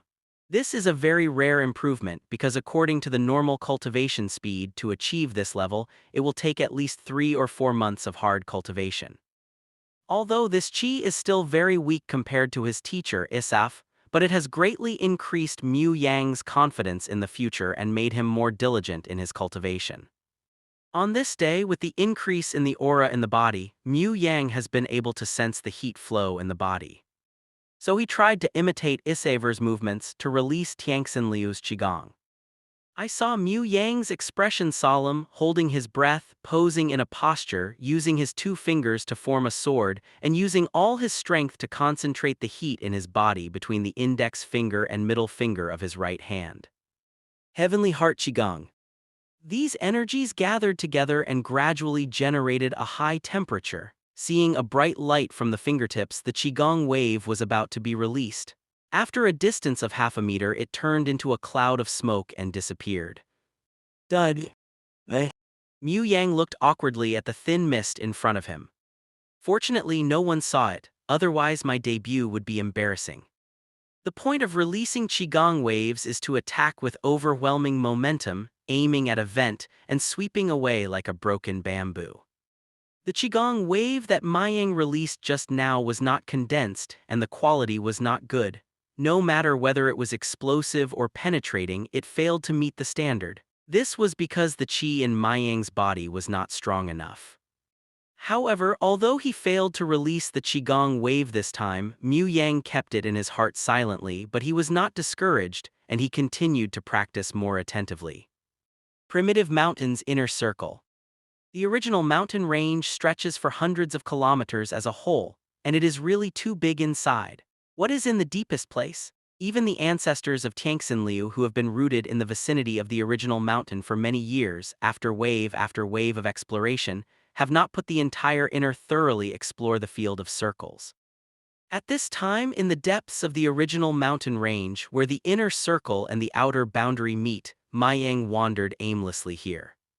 The forest in the distance is lush, and the sturdy trees stand tall and block the view. As the terrain rises and falls, these giant trees also rise and fall regularly. Wow! A black figure brushed past quickly, disappearing into the forest like a gleam of light. Mayang has been in this vast forest for a few days. Combined with the results of his recent cultivation, Mayang entered a small area of activity in the inner circle of the primitive mountain range by himself. As long as he pays a little attention, he doesn't need to worry too much about safety. Here, Mu Yang's spirit has always been highly concentrated, because the threat level of the inner circle is different from that of the outer circle, and he can perform well outside but not here. After all, Mu Yang doesn't have the strength of a Saf and the others, so when walking, his eyes and ears are constantly paying attention to the movements around him. Once there is any trouble, his body needs to respond immediately. This process continued for several days. Mayang only walked at the junction of the inner circle and the outer circle. In this way, as the terrain changed, an open valley gradually appeared in front of him. This valley presents a half-moon-shaped ups and downs. The peaks on both sides are raised high and spread out to both sides. The whole crescent-shaped valley seems to be forcibly smashed out. Continue along the long canyon in front of you. Suddenly, an empty rocky beach appeared in front of him. The ground was jagged. Near the rocky beach, some shiny things caught Mayang's attention. Those are some scattered metal blocks. These metal blocks are relatively large and they have been covered with cyan moss. Mottled rust is faintly visible and they look very old. Hey, the metal blocks here don't look like things on Earth. With a slight exclamation in his heart, Mu Yang strode forward, and in a few steps he came to the vicinity of those big parts. Leaning over to look carefully, Mu Yang determined that this was a part that fell from a large mechanical equipment. According to the mottled rust, it had existed here for at least a few hundred years and was definitely not a product of the Earth. With such a judgment, Mayang immediately began to search along this area. Because the valley is not very large, he soon found an aircraft half buried under the soil near a stream. It's actually a spaceship. Mu Yang came to the aircraft and stared carefully. It's a pity that the overall structure has been severely oxidized and corroded for some years, and there is no possibility of repair. The craft is about 7 or 8 meters long, and half of it is buried under the soil. Maybe the impact when it fell was too great, the spacecraft casing itself had fallen apart, and the ruthless erosion of the years had made it look like rotten iron, completely losing the possibility of repair. And even if there is a chance to repair it, it is impossible to repair it well with the technology of the Earth. See what's useful in it. Although he knew that it was unlikely that he would gain anything, but seeing the spaceship in front of him with his own eyes and leaving without digging out something useful, he was always a little unwilling in his heart. It is impossible to repair the spaceship, but if you look hard, you may find something useful. Seeing this, Mu Yang looked around, found a long metal pry and began to dig down until he dug 2 or 3 meters deep, and then he dug a metal box from the wreckage of the spacecraft. Packaged item. The metal box was opened, and there were 3 lens-shaped objects inside. What? Mu Yang was a little surprised, and the corners of his mouth could not help but turn upward slightly. The moment he saw the lens-shaped object, he judged that it was probably something similar to an energy detector. As for whether it was an energy detector, he was not very sure. I took a lens in my hand and weighed it. It should still be usable. Mayang can't guarantee the shelf life of the shape technology. I don't know how many years have passed, and I don't know if it can still be used. P.S. For the new book period, please cast your recommendation votes and thank the book friends for their rewards. Mayang soon knew that his worries were unnecessary, and even this was not what he should really worry about. When he took the lens-shaped object in his hand and looked at it, suddenly, with a beep, the moment the lens-shaped object touched the skin, it seemed to automatically complete the charging, and the light green lens actually showed a series of symbols with unknown meaning came out. Mu Yang was startled looking at the detector that had been activated. His heart skipped a beat. You must know that many alien detectors are equipped with communication functions. Now that this lens-shaped detector is activated, will it expose the position of the Earth? Although the location of the Earth is not a secret in the universe, and many interstellar forces do not look down on low-level planets like the Earth at all, it is not a good thing to send a signal rashly. With the current combat power of the Earth, it should not be able to resist aliens. But then again, not all detectors have communication functions, and it is worthy of the high tech of aliens, and it has not been broken for so many years. Yang sighed in his heart for a while, took the lens and glanced again, and found that the reading on it had not changed after the machine was turned on. Looking closely at the character, it is only a short line. The number of symbols is not many, only 4, and except for the lens and the bracket worn, the entire detector is very small, and after playing for a long time I could not find any buttons or antennas for switching voice communication. After thinking about it, Yang didn't care whether he could understand the symbols displayed on the lens. He directly put the lens back in the metal box, and then continued to rummage in the spaceship for a while, making sure he couldn't find anything else useful. Afterwards, Yang picked up the box and left the crescent-shaped canyon directly. Hurrying all the way, avoiding the eyes of countless beasts, Yang quickly rushed back. The moon is like a silver plate, and the stars twinkle all over the sky. Yang returned to his residence. In the dim candlelight, he opened the metal iron box again and picked up one of the lenses. Die. As it sensed some heat energy on the skin, the lens started to run automatically again and a series of data quickly emerged. As with the previously displayed readings, the amount of data is minimal, just a string of characters. It doesn't matter if you don't understand because Yang roughly calculated that this should be something similar to an energy detector, and the data display is consistent whether it is decimal or binary. This is the minimum rule. After carefully observing the data on the lens, Yang pointed it at himself and then continuously increased the energy in his body. Sure enough, the symbol at the end of the data changed. And with the beating of the data, the above data shows a certain regular alternating phenomenon. Yang excerpted these symbols onto the paper one by one and then studied them carefully, and soon found that these characters are actually divided into 4 sections, and each section should represent a carry. So far, the top 2 have remained unchanged. Fortunately, Yang used to be an electrician and learned the principles of digital circuits, which at least allowed him to find a clue to the solution. No matter what system it is, it can be calculated based on the beat of the data. Finally, after repeated trials, Yang confirmed that there are 16 changes in the last digit of the lens, which means that the lens displayed is likely to be a hexadecimal data. Comparing the characters displayed on the lens with the hexadecimal he knew, Yang aimed at himself and measured the maximum energy data.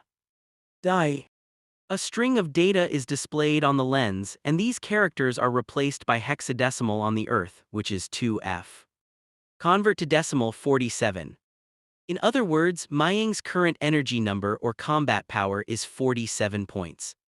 This data is not bad, at least not low among Earthlings.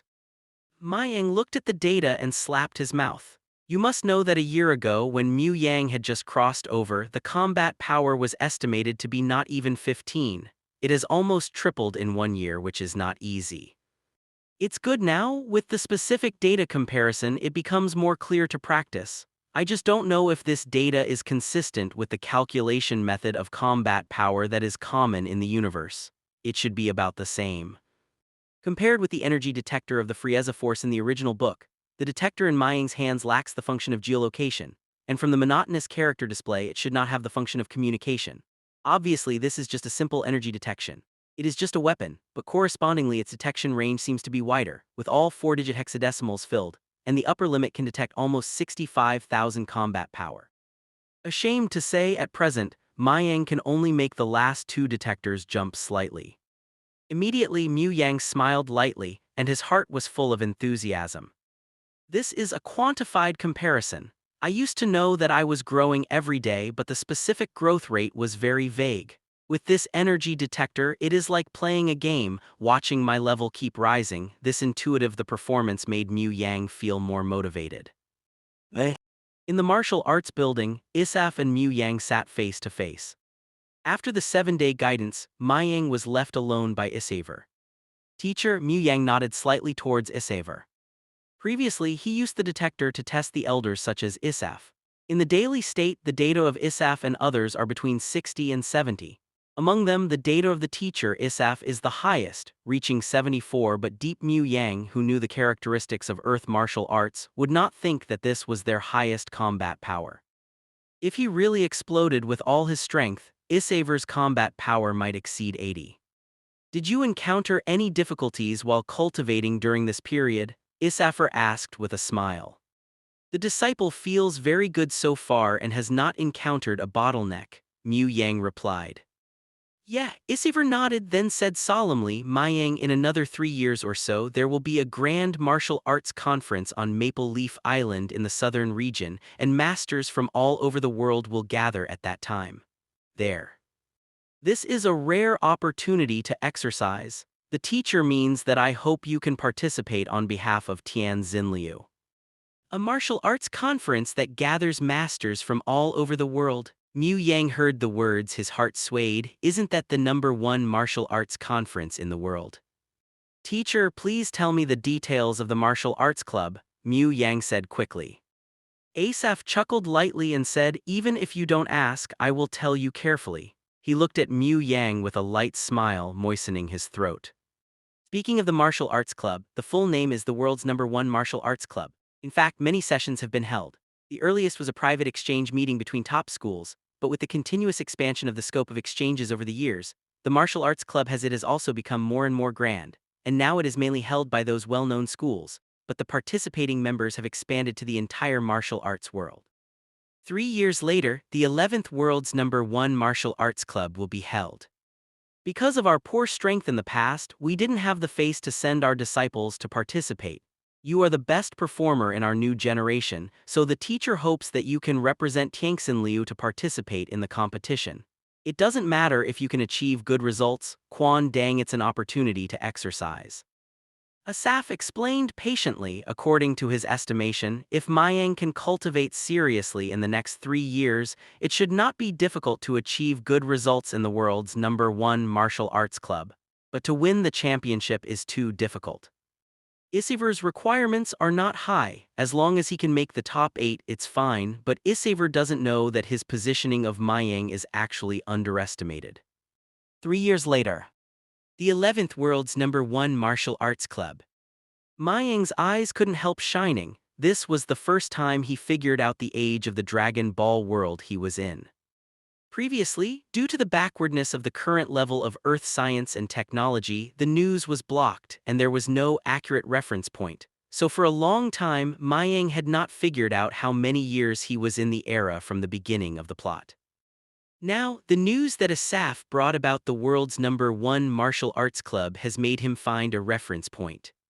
At the beginning of the original book, Sun Wukong participated in the 21st world's #1 martial arts association.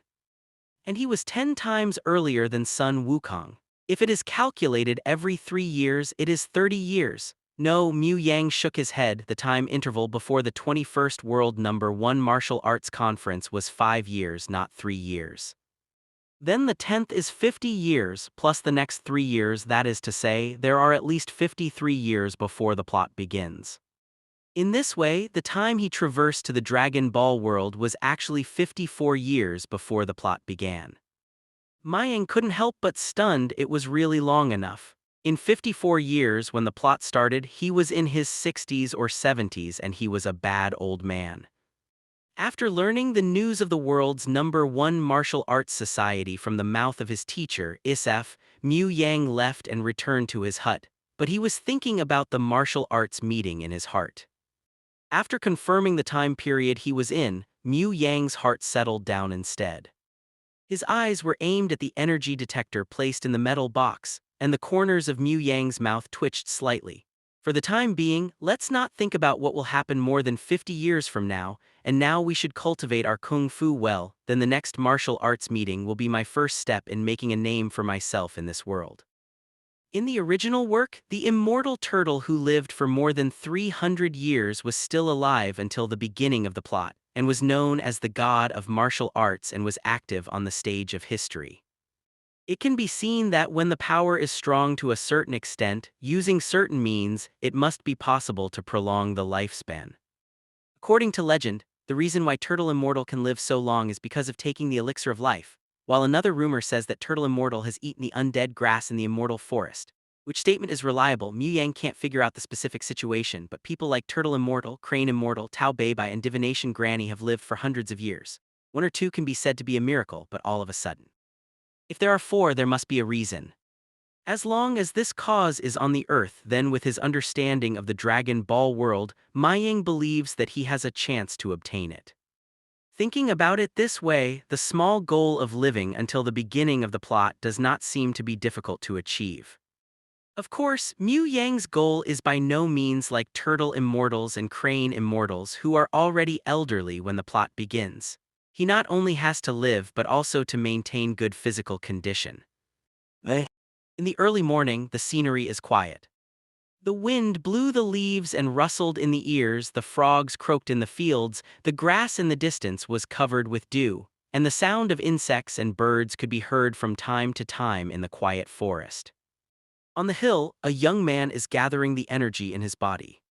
Suddenly, the young man tightened his body as if he was facing a great enemy, and the fiery energy gathered blue light spots on his fingertips. With a majestic command, his arms suddenly straightened, and a surging energy shot out from between his fingers. Heavenly Heart Qigong. Like a laser swept across quickly, the slender beam of light accompanied by a whirlwind around it hit a stone that weighed more than 70 kilograms in the distance. Only a loud rumbling sound was heard and the stone exploded, scattered into small particles and splashed, and at the same time a thick layer of dust rose in place to block the sight. After the smoke dissipated, Mu Yang breathed slightly, and there was a look of satisfaction in his eyes. His Qigong waves finally reached the level of his teacher, Isaf. At this time, 3 years have passed since Mayang got the energy detector. Day after day, for 3 full years, Mu Yang was 17 years old, and the boy had grown into a handsome young man. In the past 3 years, Mayang's strength has been increasing. After such a long period of training, Mayang's body has been strengthened a lot. The physique of Earth people can't be compared with Saiyans, so he can't be like Sun Wukong.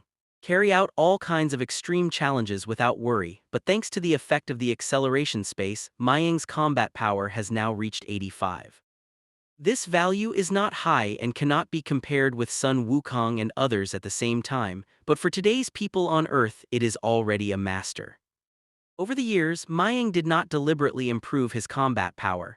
He spent more time in the acceleration space on the perception of basic martial arts and strived to evolve each trick into infinite changes, and then integrated and optimized it. Because Mayang knows that the Earth is just a low-level planet, which means that the ceiling is very low. The low level means that when he reaches the top in the future, no one will give him instructions. Everything has to be explored by himself.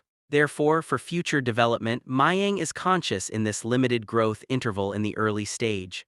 Hone his understanding. In fact, even Mayang's teacher, Asaf, didn't know that. Before he knew it, his apprentice already had the ability to fight against him. Up to now, Mayang could feel his strength increasing even every time he punched. One day 3 years later, there is still a month before the world's #1 martial arts association will be held.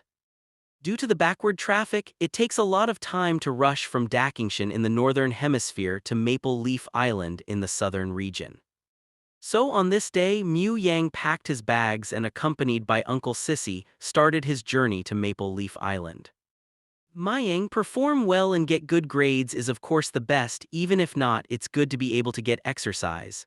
When parting, Asaf's rough palm pressed on Mayang's shoulder and encouraged. Please don't worry, teacher. Mu Yang's eyes were bright and his tone was confident. It's good to have this mental state. Seeing this, Asafar smiled and nodded lightly. Mu Yang had a faint smile on his face and he had a source of confidence in his own kung fu. The surrounding juniors and brothers also stretched their necks one by one, looking at Mu Yang in the field with admiration. As expected of the senior brother, I have the opportunity to participate in the world's first martial arts meeting. If only I were that powerful, the world's #1 martial arts club, I really want to see it with my own eyes. Yes, we will definitely be able to participate in the next session. So, under the watchful eyes of all the elders and peers, Mu Yang raised his hand and waved it in a dashing manner, carrying his luggage and walking down the mountain with Sith.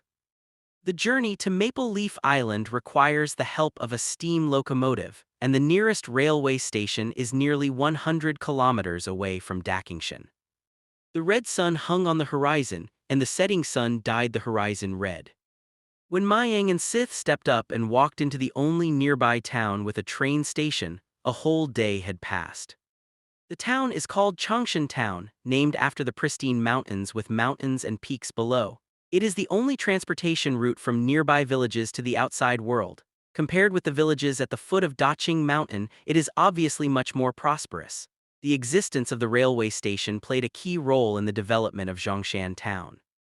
Walking on the street, there are various storefronts on both sides, and the merchants are standing at the door shouting and selling items. Before the sunset went down the mountain, Mayang and Sis walked towards the train station with their luggage and then lined up to buy tickets. Soon, Sissy bought the tickets and gave one of them to Mayang. There is only one long-distance train going to the south every 2 days, while the train passing through the destination is once every 2 weeks. The nearest train will leave tomorrow evening, so Mayang and the others will be in this small town. Stay for a day. It's still a while before the train departs. We have to find a place to stay first. Sith often traveled far and led Mu Yang to stay at a hotel next to the train station. After that, he explained in an orderly manner, "We will take the train for half a month on this trip. While you are free tomorrow, you can go shopping for some daily use items." "Okay, I know." Mayang followed behind Sith. To him who was accustomed to the appearance of the countryside, the small town in front of him finally brought him a little previous life feeling. It can't be said to be unfamiliar, but the freshness is there. At night, Mayang entered the accelerated space to practice again, which was a habit he had developed. Silent all night. The next day, Mayang walked alone on the street of the town. Considering that he needed to spend half a month on the train, Mayang bought some simple daily necessities. This is the first time that Mayang has left Dakingshan to come to such a distant town since he came to Dragon Ball World. Although the scene in front of him is not the same as the image of the floating spaceship in the impression, the power of science and technology still brings the town. The earth-shaking changes made him feel novel. After buying everything, Mayang walked around Changshan Town with large and small packages. At this time, he couldn't help but sigh that Brives, who invented the universal capsule technology, is really a super genius. No wonder the Universal Capsule Company has become the largest in the world. The company, because the Universal Capsule is so convenient for travelers, it almost pulled an era. But now, there is no need to think about the Universal Capsule. Maybe Dr. Brives himself was born not long ago.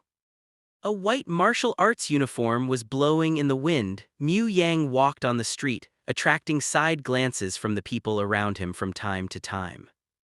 In the current era, martial Taoists are highly respected, but because of traffic congestion, not many people have actually seen martial Taoists with their own eyes. Even apprentices are very noticeable, so when Mu Yang walked in a martial Tao uniform when on the street, the rate of return is extremely high. Back at the hotel where they were staying, after packing their bags, Mayang and Sissy went to the train station ahead of time when it was almost time. People traveling around were also carrying large and small bags of luggage, and they were in a hurry as if they were afraid of not being able to catch the train. Next to the platform, the steam locomotive was steaming with hot steam, and the entire platform looked smoky. After checking your tickets, board the train and find your own compartment. Stuffing the luggage on the shelf in the private room, Mu Yang sat beside the bed and looked out the window. Mayang's carriage is a large private room which can accommodate 6 people. Besides Mayang and Sissy, there are 2 passengers who look like businessmen. They greeted them with a smile and Mayang began to sit up. Woo-woo-woo. As the steam locomotive blew its whistle, the hulking train began to rumble and start. The sound of the wheels rolling over the rails reverberated in my ears, and the scenery on both sides kept going backwards. To be honest, the speed of the steam locomotive is not fast. The speed of 70 to 80 kilometers per hour. If Mayang uses all his strength, it is faster than it, but it is not as constant as a train. Maple Leaf Island is located in a sea area outside the southern region, so when the train arrives at the station, it takes a ferry to reach it.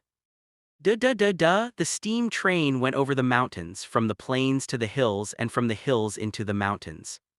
The sky gradually darkened and the light of the stars began to shine through the clouds. The train continued on its way after stopping at several platforms along the way, and 10 days passed quickly. At this time, the passengers on the bed opposite Mayang had already changed, and the two passengers who looked like businessmen had already got off the bus. The new ones were a modestly dressed young couple with a daughter about 5 years old, pink-carved jade, very cute, and the family is very wealthy in terms of clothes. Once, when Mu Yang was sitting in meditation, he suddenly felt a chill on his cheeks, and when he opened his eyes, he saw a little brown-haired girl staring at him with her watery eyes. April, don't disturb this big brother's practice. It was the little girl's mother who spoke. The young lady was very polite, looked at Mayang apologetically, and hugged her daughter. I haven't apologized to Big Brother yet. After speaking, the young mother said to Mu Yang, I'm sorry, this child disturbed you. It's okay, Mu Yang smiled and shook his head. I'm sorry, Big Brother. At this time, the little brown-haired girl glanced at her mother and apologized with a flat mouth. She reached out and took out a sugar bowl from her arms and took out a few candies. Big Brother, these candies are for you, so sweet. Seeing the reluctant look of the little girl, Mu Yang smiled dumbly, shook his head, and did not accept it. It's okay, you can keep these candies and eat them yourself. Well, April likes to eat candy the most. The little girl, April, grinned immediately after hearing this. Her blue eyes showed a look of joy and she carefully peeled off a candy and stuffed it into her mouth. Sister, I want too. April's younger sister, a little girl with blonde hair, said in a milky voice. Give you. What a sensible little girl. Mu Yang chuckled lightly as he looked at April, who took out a candy and put it into his sister's mouth. Glug glug. April, who had brown hair, let out a crisp laugh, and the young child seemed to be happy when he saw everything. Looking at April's playful and cute appearance, the shadow of Mexia flashed in Mayang's mind. That guy hasn't come back for a long time since he went to the Supernatural Academy, which happened to be there. In the southern region, this time I came to participate in the world's #1 martial arts club. Would you like to drop by to see her? Well, let's talk about it after participating in the world's #1 martial arts club. Then give her a surprise, Mu Yang thought to himself. During the chat that followed, Mu Yang learned that the young couple in front of them were named Claren and Phimia, and they were researchers at a comprehensive research institute. This trip is to take the children home to visit relatives during the vacation time. Their two children are named April and Cypriel. In addition to the sapphire blue eyes, their hair color has inherited their parents. One is brown and the other is golden. It is said that innocent children are the most likable. Mu Yang didn't believe it before, but after seeing April and Cypriel, Mu Yang believed them. These two children are soft and cute, and they are really likable. The train raced on the tracks for a few more days, and as the surrounding climate changed significantly, it also indicated that the train had entered the southern region.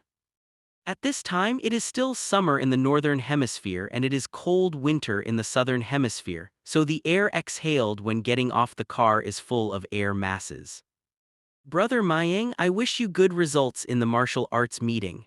The young man Claren put on a top hat and pulled up his suitcase to get off the bus. According to your auspicious words, Mu Yang returned the salute with a smile. Mr. Mayang, Mr. Sis, see you if you have a chance. We are very happy with this journey. If we hadn't already arranged the itinerary, we would really like to go and have a good taste of the martial arts. Goodbye, Big Brother. April waved her arms vigorously, then pulled the corner of her mother's clothes and walked out of the crowded platform. Goodbye, Mu Yang also smiled. This ordinary journey is a little more fun because of this innocent little girl. I hope there will be a chance to meet, although Mu Yang knows that the possibility is very low. At this time, Sith also brought his luggage and watched quietly. After the Claren couple left with the children, he said to Mayang, let's go, we have to hurry up, there is still a strait from Maple Leaf Island here. We have to change to the ferry after leaving the train station. I know, Uncle Sis, let's go. Mu Yang nodded with a smile, feeling more and more at the inconvenience of transportation in this era. No wonder the world's #1 martial arts club is held every 5 years, because it takes a long time to spend on the road. Of course, if you have the strength of Sun Wukong, you can swim halfway around the earth, but Mayang doesn't have that ability yet. Maple Leaf Island is only separated from the vast southern region by a strait of dozens of kilometers. On this day, Maple Leaf Island was very lively, welcoming the first martial arts meeting in the world every 5 years. As the time of the martial arts festival draws nearer, experts from various martial arts schools from all over the world have gathered from far and wide, making the entire island extremely lively. Different from the number one martial arts club in the world that appeared in the original book, the number one martial arts club in the world at this time was just an exchange meeting between various schools. It was not officially organized by the Earth government. Famous genre. The organizer of the 11th World Number 1 Martial Arts Club is called Maple Leaf Liu, and Maple Leaf Island is the home of their school. Although this Maple Leaf River is not as powerful and famous as Gixian Liu and Hexian Liu, it is still in the current martial arts world.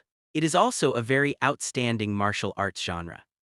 Let's find a place to stay first. The martial arts meeting will be held in 3 days. It will be held for 2 days in total. And there will be a 3-day exchange meeting after the competition. Sith took Mayang to the town at the foot of Maple Leaf Island. Go, explain as you go. So everyone has to live in this town. Looking at the woven pedestrians around, Mayang doubts, can this small town accommodate so many foreigners? Sith nodded and said, according to previous traditions, the organizer will arrange accommodation for those players who have won the top 50 places in the previous competition. At the same time, the disciplines of the top 8 players and their disciples will also receive special receptions. Maple Leaf Stream is a big genre, so they have enough room to arrange the contestants to live in Maple Leaf Stream. Ow. But like our Tian Xinliu, none of the disciples made the top 8 in the last competition. And at the same time, the contestants of this competition did not rank in the top 50 of the previous competition, so the accommodation needs to be solved by themselves. After listening to Mu Yang, he nodded clearly. The martial arts and the players were preferentially treated, and the strong would get preferential treatment wherever they went. After thinking about it, about half of the people would be diverted, and the hotel in the town should be able to stay there. During the conversation, Sith took Mayang to a hotel, entered the guest room with the warm reception of the clerk, and then had a simple meal, and Mayang began to prepare for the world's number 1 martial arts club, which opened in 3 days. The daily meditation practice was not abandoned, but considering the new arrival, Mayang did not enter the acceleration space. While he was practicing, Sith pushed open the door and walked in. Mayang, do you want to take a walk outside to get acquainted with the environment here? Well, good. Just like the college entrance examination, to be familiar with the environment of the examination room in advance, Mu Yang thought about it and simply ended today's practice and strolled around the town with Sith. Hey, these are the martial Taoists on Earth, and the number is not small. Mu Yang looked around behind Sith. As the contestants continued to gather, there were already about 100 people in front of Mu Yang. Most of them were young disciples of various schools dressed in uniform martial arts uniforms, and some of them were the same as Sith's leading teacher. With Mayang's current strength, he still can't sense the strength of his opponent by using his chi, but the general threat still has a certain sense of power. Mu Yang spread out his spiritual power, but he didn't feel any threat to him, which meant that the hundreds of people in front of him were not his opponents. Follow up, let's go to the martial arts hall to register first. Sith didn't know that Mayang was secretly scanning these martial arts masters, and led Mayang to the registration office of the martial arts club. As he walked, he said, the contestants just now were only mid-level or even from small genres, so their strengths are not strong. The really powerful genres have achieved good results in previous sessions, so there are Maple Leaf disciples in person. Welcome. As soon as they arrive at the pier, they will be led all the way to the Budokan to rest. Mayang nodded. Sith had already told him this before. Things gather by like. People are divided into groups. Even in the martial arts world, there are highs and lows. This is a realistic topic. It is possible for people to form a group because of the same philosophy of martial arts, and it is also possible for them to form different gradients invisibly due to the strength of their strengths. Complete equal treatment does not exist. The more powerful the genre, the more emphasis it is on the display of etiquette, but this etiquette is actually based on strength. If the strength is not equal, the etiquette given may only be symbolic and polite. Only when the strength is equal can they truly show enough respect for each other. Just like the attitude towards the seed players and disciples of the previous martial arts clubs, the organizers will arrange for the disciples to greet them early. This is the power to speak. Only some ordinary genres that are not valued need to go up the mountain by themselves. The most famous schools in the martial arts world today include Gixian style, Hexian style, Duolin Temple, Maple Leaf style, Kaian style, Cross Fist, Monster Group, and the legendary Guardian line of the Holy Land. Sith was very familiar with these genres and shook his head to Mu Yang. It's just that over the years, the Turtle Immortal stream and the Crane Immortal stream have basically disappeared. It is said that the Guardian lineage also has clan rules, and it is easy to not leave the Kylan Holy Land. So in the martial arts world in recent decades, Duolin Temple, Maple Leaf Flow, Kaian Flow, etc. are the schools with the strongest sense of existence. Speaking of the current situation of the martial arts world, Mu Yang could hear a sense of disappointment from Sith's tone. This is not to say that the masters of the famous schools are stronger than other schools. There are also big masters in the small schools. For example, Mayang's teacher Isaf is definitely a strong player, but because the overall scale of Tianxinliu is not large, it is ranked in the middle school. Those big schools have many disciples, and their overall quality is naturally stronger than other schools. In addition to these masters, there are also a group of special masters on the earth, that is, monsters that can speak human words. They generally have the shape of beasts, but because of their wisdom, it is inappropriate to classify them as beasts. Maple Leaf Island is a raised island in the middle and low on all sides. Like many islands, the temperature of Maple Leaf Island is very pleasant. Even in the cold winter season in the southern region, the island is still blowing with a gentle breeze. There is a main peak in the middle of the island called Maple Leaf Peak. On the halfway of Maple Leaf Peak there is a magnificent martial arts hall. It was Maple Leaf's martial arts hall, and the world's #1 martial arts meeting was held there. The winding path leading to the foot of the mountain, the forests are green and the trees are beautiful, the birds are singing in the mountains, and the bluestone trails are densely forested on both sides. Looking into the distance through the pass on the mountainside, the clear sea water comes into view, showing a sparkling beautiful scenery. The breeze is blowing, you can smell the smell of sea water. Entering the martial arts hall, more and more martial artists gathered around. Mu Yang probably glanced around and saw many people wearing Maple Leaf martial arts uniforms leading a group of people around. Mu Yang judged that they were all disciples of the big school. "Come here, Mayang," Sith called out from the side. Mayang walked over quickly and then wrote his name on the registration desk. Tianxinliu Mayang. The staff read it over and handed over a number plate after confirming that it was correct. "This is your number. When the time comes, we will directly draw lots and participate in the game according to the number." "Thanks." Mayang thanked him politely, then glanced at the number 241 on the number and carefully put away the number plate. At this time, the martial arts competition was not an entertainment competition for the audience, so the rules of the competition were somewhat different from those in later generations. In the arena here, there will be no preliminary selections to increase the viewing experience. Every game is played directly in front of the masters of the major genres. First, the level of the players is very different from that of later generations and no selection is required. Second, professional viewers have sharper eyesight. When playing in front of them, you can see more advantages and disadvantages. A grind. Of course, such a competition system also doubles the pressure. It can be said that in every game, the contestants must go all out so as not to lose face to their own genre. After registering, he visited the martial arts hall under the leadership of the disciples of Maple Leaf Stream, and then Mu Yang sat under the shade of a tree not far from the registration point, quietly watching the players who came to register. At this time, the setting sun is already hanging in the sky and the seagulls in the distance are crying. Looking at the time, the staff in charge of registration began to close the booth and Mayang and Sith did not stop and returned to the hotel where they stayed. 3 days passed in a flash, and when the registration deadline, Mayang learned from the competition that a total of 315 players signed up for this competition. This number is a lot more than the number of people in the 21st World's #1 martial arts club in the original book. It can be seen that the current martial arts practice is actually very prosperous. However, in the later stage, due to the rise of technology and martial arts tending to be entertaining, many schools have chosen to hide in the world and professional contestants will gradually decrease. This is a historical trend and it is impossible.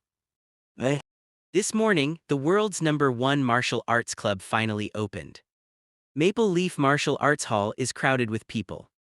Ah, look there, that is Master Ziyurin of Duolin Temple, and the one next to him is his disciple, right? An exclamation sounded in his ears, and the entire martial arts hall immediately boiled. Mayang turned his head and saw from a distance the old monk wearing a yellow robe walked into the martial arts hall accompanied by the disciples of Maple Leaf, and was accompanied by a young monk with delicate features. Duolin Temple, isn't that the place where Qi Lin stayed before he worshipped Immortal Turtle? Mu Yang narrowed his eyes, and from the old monk, Mu Yang felt a great aura. Quietly took out the energy detector and made a detection, and the data obtained was 105. 105 combat power, which is already extremely powerful among Earthlings. You must know that the Turtle Fairy in the Dragon Ball Z period has only 139 combat power. Although this Master Ziyurin is not as good as the god of martial arts, he is also one of the giants in the martial arts world. As expected of a school with a long tradition, it has a profound background. Sith looked at the direction of the Duolin Temple players, not knowing whether to envy or admire. Uncle Sith, I don't lose to them either. Mu Yang's eyes fell on the young monks beside Master Ziyurin. Then you have to do your best. Sith smiled and patted Mu Yang on the shoulder encouragingly. For him, as long as Mayang can achieve the top 8 in the martial arts club, he is already very satisfied. As for competing with celebrities such as Duolin Temple, let's forget it. Seeing that Sith didn't take his words seriously, Mu Yang grinned and didn't speak anymore. This Uncle Sith obviously doesn't have enough confidence in him as Isaver, but it's not surprising that Tianxinliu has been weak for a long time. Compared with other illustrious schools, it is normal to not be optimistic. What kind of expression does he have when he is strong? In today's martial arts club, the older generation of martial Taoists are basically on the sidelines, and it is the younger generation who play the main role. The master named Ziyurin, Mu Yang believes that he is not his opponent but other people. He has the urge to fight.